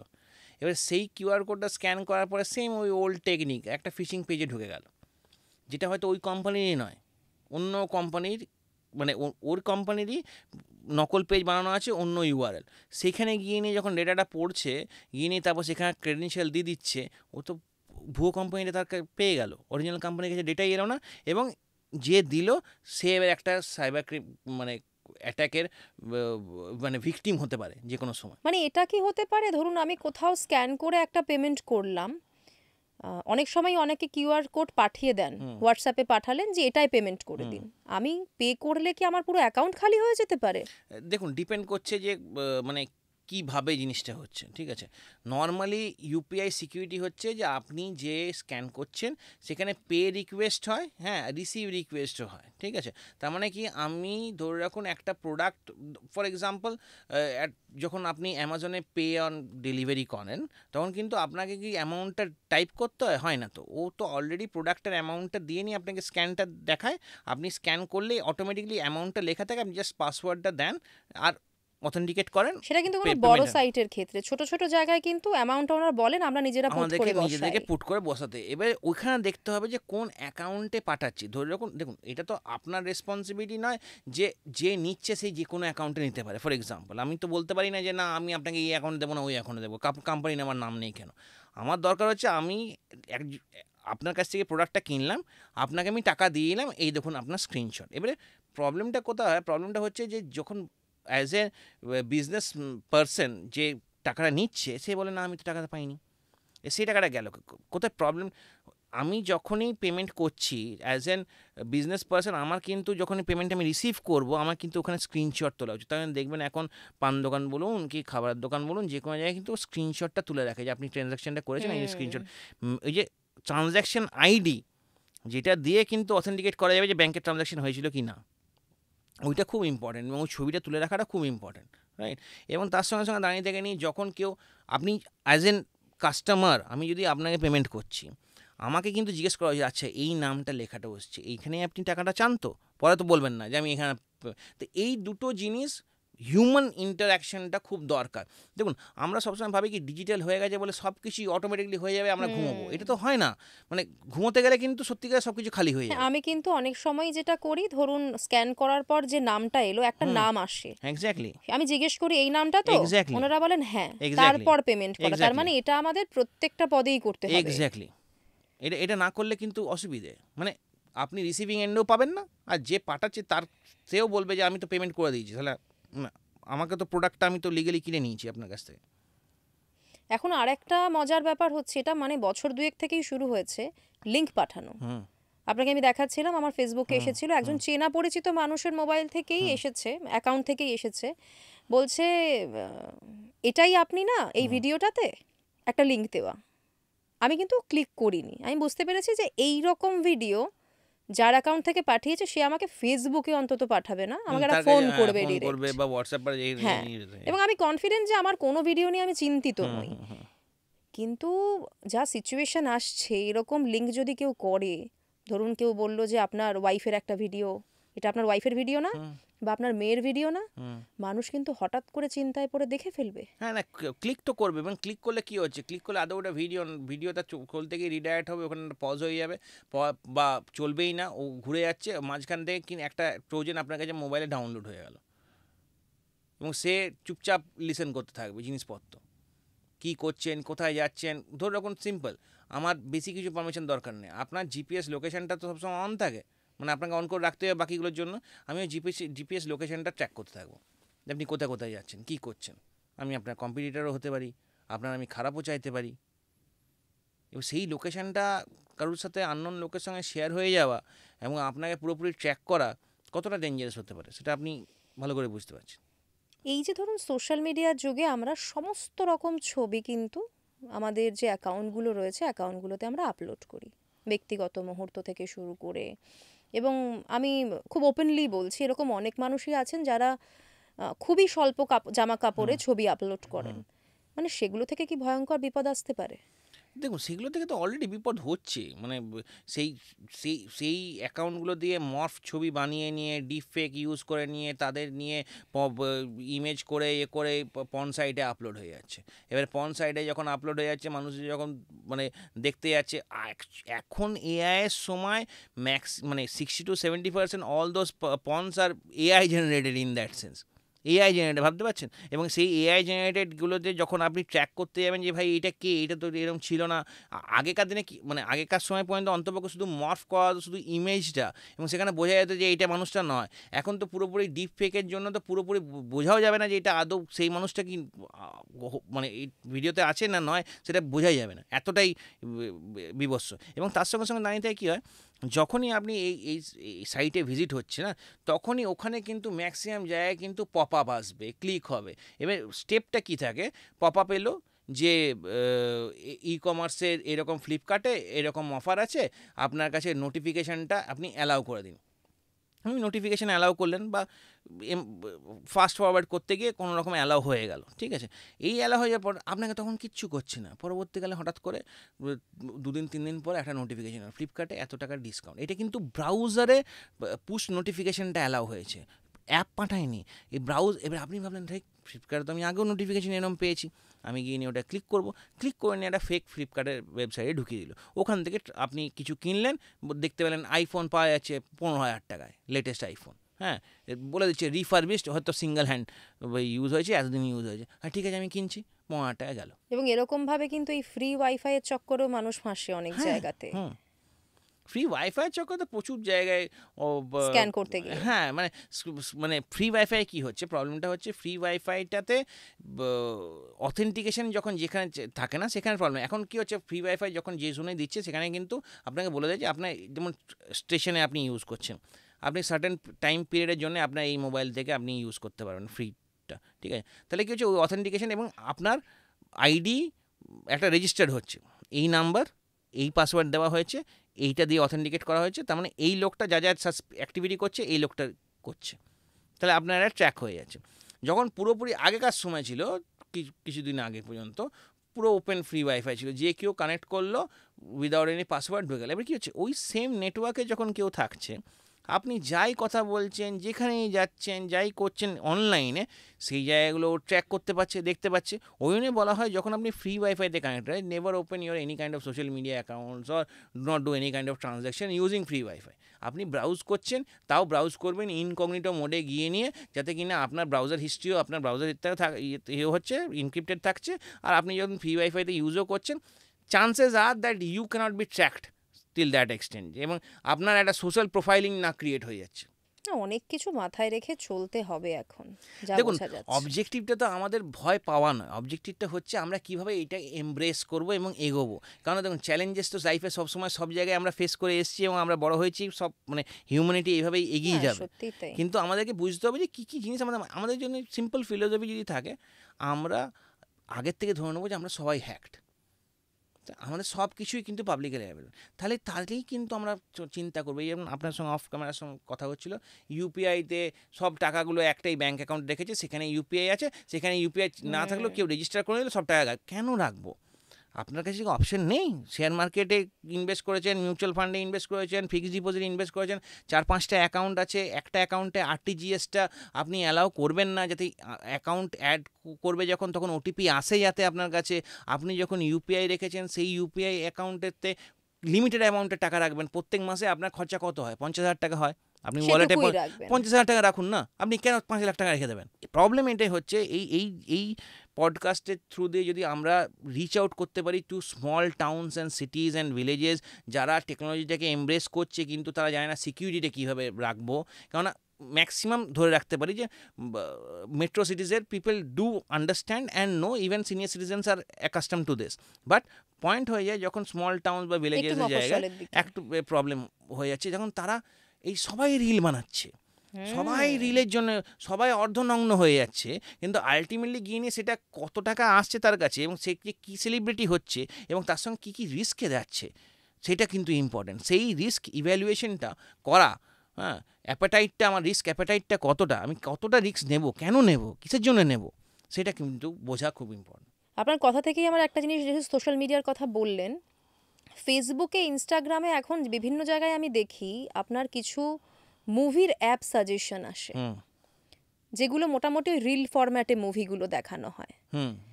এবং সেগুলো মানে আমি একটাতে, তারা খানিকটা মুভি দেখায়, হ্যাঁ খানিকটা মুভি দেখায়, ধরুন আপনাকে 1 মিনিট 2 মিনিট দেখালো, দেখিয়ে তারপরের পার্টটা দেখার জন্য আপনাকে অ্যাপটা ইনস্টল করতে হবে এবং বেশ ইন্টারেস্টিং পার্টগুলো তারা সাজেস্ট করে। আমি একদিন কি মনে হলো, দেখতে দেখতে যেমন চোখের সামনে চলে আসে, দেখলাম যে বেশ ভালোই, দেখি তো যেরম হয়, ক্লিক করে ওরা অপশান দিচ্ছে একটা অ্যাপ ডাউনলোড করতে। এবার আমি যখন গেলাম প্লে স্টোরে, যাওয়ার পর আমি দেখছি ওখানে বলছে যে আমি পারমিশনটা দেখি, কোনো কিছু ডাউনলোড করা আমি পারমিশন কী কী দিচ্ছে আমি সেটা দেখি। দেখতে গিয়ে দেখলাম আমি সব পারমিশনই দিয়ে ফেলবো যদি ওটা আমি ডাউনলোড করি। মানে ভয়ঙ্কর ব্যাপার, মানে সমস্ত পারমিশন আমি দিয়ে ফেলছি ওই মুভিটা দেখার জন্য, আমি পিছিয়ে এলাম। কিন্তু যদি পারমিশনটা কেউ না দেখে, ঢুকে পড়ে, তার মানে সেখান থেকে যা খুশি করা সম্ভব। এবং সেগুলো তো হয়, ধরো যখন এই যে কর্পোরেট এসপিওনাজ যখন হচ্ছে, বা ধরো যখন এই যেমন সিকিউরিটি ফোর্স, আজকে ধরো যখন একটা টেররিস্টকে ধরতে হবে, আমি একটা এক্সাম্পল নিচ্ছি, জাস্ট একটা টেররিস্টকে ধরতে হবে, টেররিস্টটা হয়তো অন্য কোথাও আছে, সে হয়তো বারে বসে মদ্যপান করছে, তার পাশে একজন কেউ গিয়ে নিয়ে তার মোবাইলটাকে নিতে হবে, মোবাইলটা নিয়ে তার ওখানে ওই যে ক্যালকুলেটর অ্যাপটা আছে সেই ক্যালকুলেটর অ্যাপটাকে ডিলিট করে ওর যে ক্যালকুলেটরটা আছে সেটাকে ইনস্টল করতে হবে। এটা করে দিলে কিন্তু কেল্লাফ হতে, কারণ এরপরে কিন্তু ও সব ডেটা, যে কোথায় যাচ্ছে, কি করছে, প্রাইভেট লিসনিং আপনি যে কোনো সময় লিসেন করতে পারবেন, এবং এইগুলোই কিন্তু করে সিকিউরিটি ফোর্সেসরা। আজকে যে ট্রেনিংগুলো আমাদের কাছ থেকে নিচ্ছে বা বিভিন্ন জায়গা থেকে নিচ্ছে এবং নিজেরাও ওয়েল ইকুইপড হচ্ছে, এই জিনিসগুলো খুব এখন কিন্তু মানে সিকিউরিটি ফোর্সেসদের বলুন যারা, এরা এগুলোকে প্র্যাকটিসের মধ্যে আছে। হ্যাঁ, মানে তাদেরও জানতে হবে মানে কি ভাবে তারা ফাঁদে পড়তে পারেন। এবং এইভাবে এই দেখুন, এই অ্যাটাকটার সময় ধরে রাখুন কি করা হয়েছিল, আপনি নিউজগুলো তো দেখছেনই, ওরা একটা সিম্পল ওই সিডিএমএ ফোনগুলো ইউজ করছিল, এবং এরা এই খচ্চর মানে যেটা করে যারা ট্রাভেল করার ওই গ্রুপের মধ্যে ওরা ঢুকে যায়। Local support 80 to 90% local support ছিল ওখানে পুরোপুরি। এবং আমি পার্সোনালি এইখানে যেখানে অ্যাটাকটা এক্স্যাক্টলি হয়েছে সেখানে আমি গিয়েছিলাম, এবং মানে আমার শুনে নিয়েও অবাক লাগলো যে সেম কোয়েশ্চেনটা কিন্তু আমার সঙ্গে করা হয়েছিল, যে মানে তখন আমি ভয় পাচ্ছিলাম, কারণ আমি বাবা মাদের সঙ্গে গেছি, অনেক সিনিয়র লোকেরাও ছিল, তো তারা ওইখানে যেতে চায়নি। আমি ঘোড়া চড়ে যাইনি, পেহেলগামের কথা, ঘোড়া চড়ে যাইনি। তো এই পেহেলগামে ওখানে যে মিনি সুইজারল্যান্ড, ওটা উঠতে গেলে একটা ট্রেকিংয়ের মতো জায়গা, মানুষের খুব খারাপ, হ্যাঁ ট্রেকিংয়ের রাস্তা পুরো। এবং ওই ঘোড়ায় ওঠা মানে আপনি হয়তো যদি ট্রাভেল মানে রাইড করেছেন তারা জানেন, বডি সেন্টার অফ গ্র্যাভিটি মাটিটাকে রাখা হ্যাঁ, হ্যাঁ। একটা চ্যালেঞ্জ, অত সোজা নয়, অত সোজা নয়। আর তারপর সেই একদম ঘোড়া যেভাবে চলে একদম ধার ধার ধারে ধারে, তো টেন্ডেন্সি টেন্ডেন্সিটাই। তো এই জায়গায় ওরা যখন নিয়ে যাচ্ছে তখন বলছে যে কোন রিলিজিয়ান থেকে আছো বা কিছু, তখন আমারও একটা গা ছমছমে ভয় লাগছিল যে এইরকম কেন কোশ্চেন করছে। আজকে দাঁড়িয়ে থেকে এত বছর পর সেম জিনিসটাই হয়েছে, এবং ওখানে গিয়ে নিয়ে কিন্তু ওরা কীভাবে ডিজিটাল ফুটপ্রিন্টগুলো যাতে না থাকে, সিডিএমএ ফোন ইউজ করা, ওইখানে যে কোনো ট্যুরিস্ট স্পটে আপনি তো জানবেন যে গভর্নমেন্টের পারমিশন লাগে। আজকে কিন্তু গভর্নমেন্টের কাছে সেই ইনফরমেশনটাই ছিল না যে ওটা অ্যাক্টিভেট আছে। এইরকম করে পেহেলগাম যতজন ট্যুরিস্টের এসেছিলো, যতগুলো ছিল ABC করে ওরা নাম দিয়েছে, যে A প্ল্যান আনসাকসেসফুল হয়েছে, B প্ল্যানের এতগুলো লোককে নিয়ে যাচ্ছে, এবারে কিন্তু ওখানে সাকসেসফুল হবে। তো এই যে এবারে আজকে ডিজিটালি এর জন্য কী হচ্ছে, আজকে মোবাইল ফোন সবার কাছে, ছবি সবাই তুলেছে, স্কেচ বানাবার সঙ্গে সঙ্গে ম্যাচ হয়ে গেল। এবার আমি একটা লিঙ্কডিনে আর্টিকেলও দিয়েছিলাম যে কীভাবে ওসিনের টুল ইউজ করে, মানে ফরেন্সিক ইমেজ প্রসেসিং হোক বা বিভিন্ন জিনিস ইউজ করে কিন্তু আমি ট্র্যাক করতে পারবো যে সেই মানুষটার ডিজিটাল ফুটপ্রিন্ট কী কী ছিল। তো সেই জিনিসগুলো ট্র্যাক করলে কিন্তু মানে রিচ আউট করা, ট্র্যাক করাটা অনেকটাই ইজি। যেরকমভাবে আজকে দেখতে পাচ্ছি যে চ্যালেঞ্জেসগুলো যা যা ফেস করছি, সেরকম কিন্তু আজকে সিকিউরিটি ফোর্সেস কাছে অনেক কিছু জিনিসগুলো আছে যে এটা একটা বিরাট বড় ব্যাকআপ সিস্টেম সাইবার সিকিউরিটিটা, যেটা আজকে আমরা মানে অনেক সময় সিনেমায় দেখেছি, ডাই হার্ড দেখেছি, এই দেখেছি, এবং সেখান থেকে আমরা আমাদের ছোটোবেলাতেও সেটা ইন্সপিরেশন যে একটা হ্যাকার থাকবে একটা গ্রুপের মধ্যে সিক্রেট সার্ভিসের, যে কিনা সাপোর্ট করছে, এবং সেটা হয়, সেটা প্র্যাকটিক্যাল। মানে এথিক্যাল হ্যাকিংটা তো এর জন্য খুব জরুরি, এবং সেটাকে সাপোর্টও করা দরকার গভর্নমেন্টের খুব ভালো। এক্স্যাক্টলি, এবং সেটা সাপোর্টও করছে, মানে যেভাবে স্টেপ নিচ্ছে বা যেভাবে এগোনো হচ্ছে সেটা গুড, এবং সেটাই নিড অফ দ্য আওয়ার। এবং আমাদের ইন্ডিয়ার যেভাবে ইকোসিস্টেমটা এখন ডেভেলপ হয়ে আছে, it is good that we can apply things pretty fast, এবং সেইগুলোকে ফ্রুটফুলি নিয়ে যেতে পারছি thanks to all those technological advancement. UPI হোক, স্টার্ট আপ ইন্ডিয়া ক্যাম্পেইন করে নিয়ে সাপোর্ট করা হোক ফর স্টার্ট আপস, এগুলো করে নিয়ে আমরা অনেকটাই বেটার পজিশনে যেতে পারবো। অনেক ধন্যবাদ দাদা, মানে ভীষণ ভালো লাগলো, অনেক কিছু জানতে পারলাম। Thank you so much.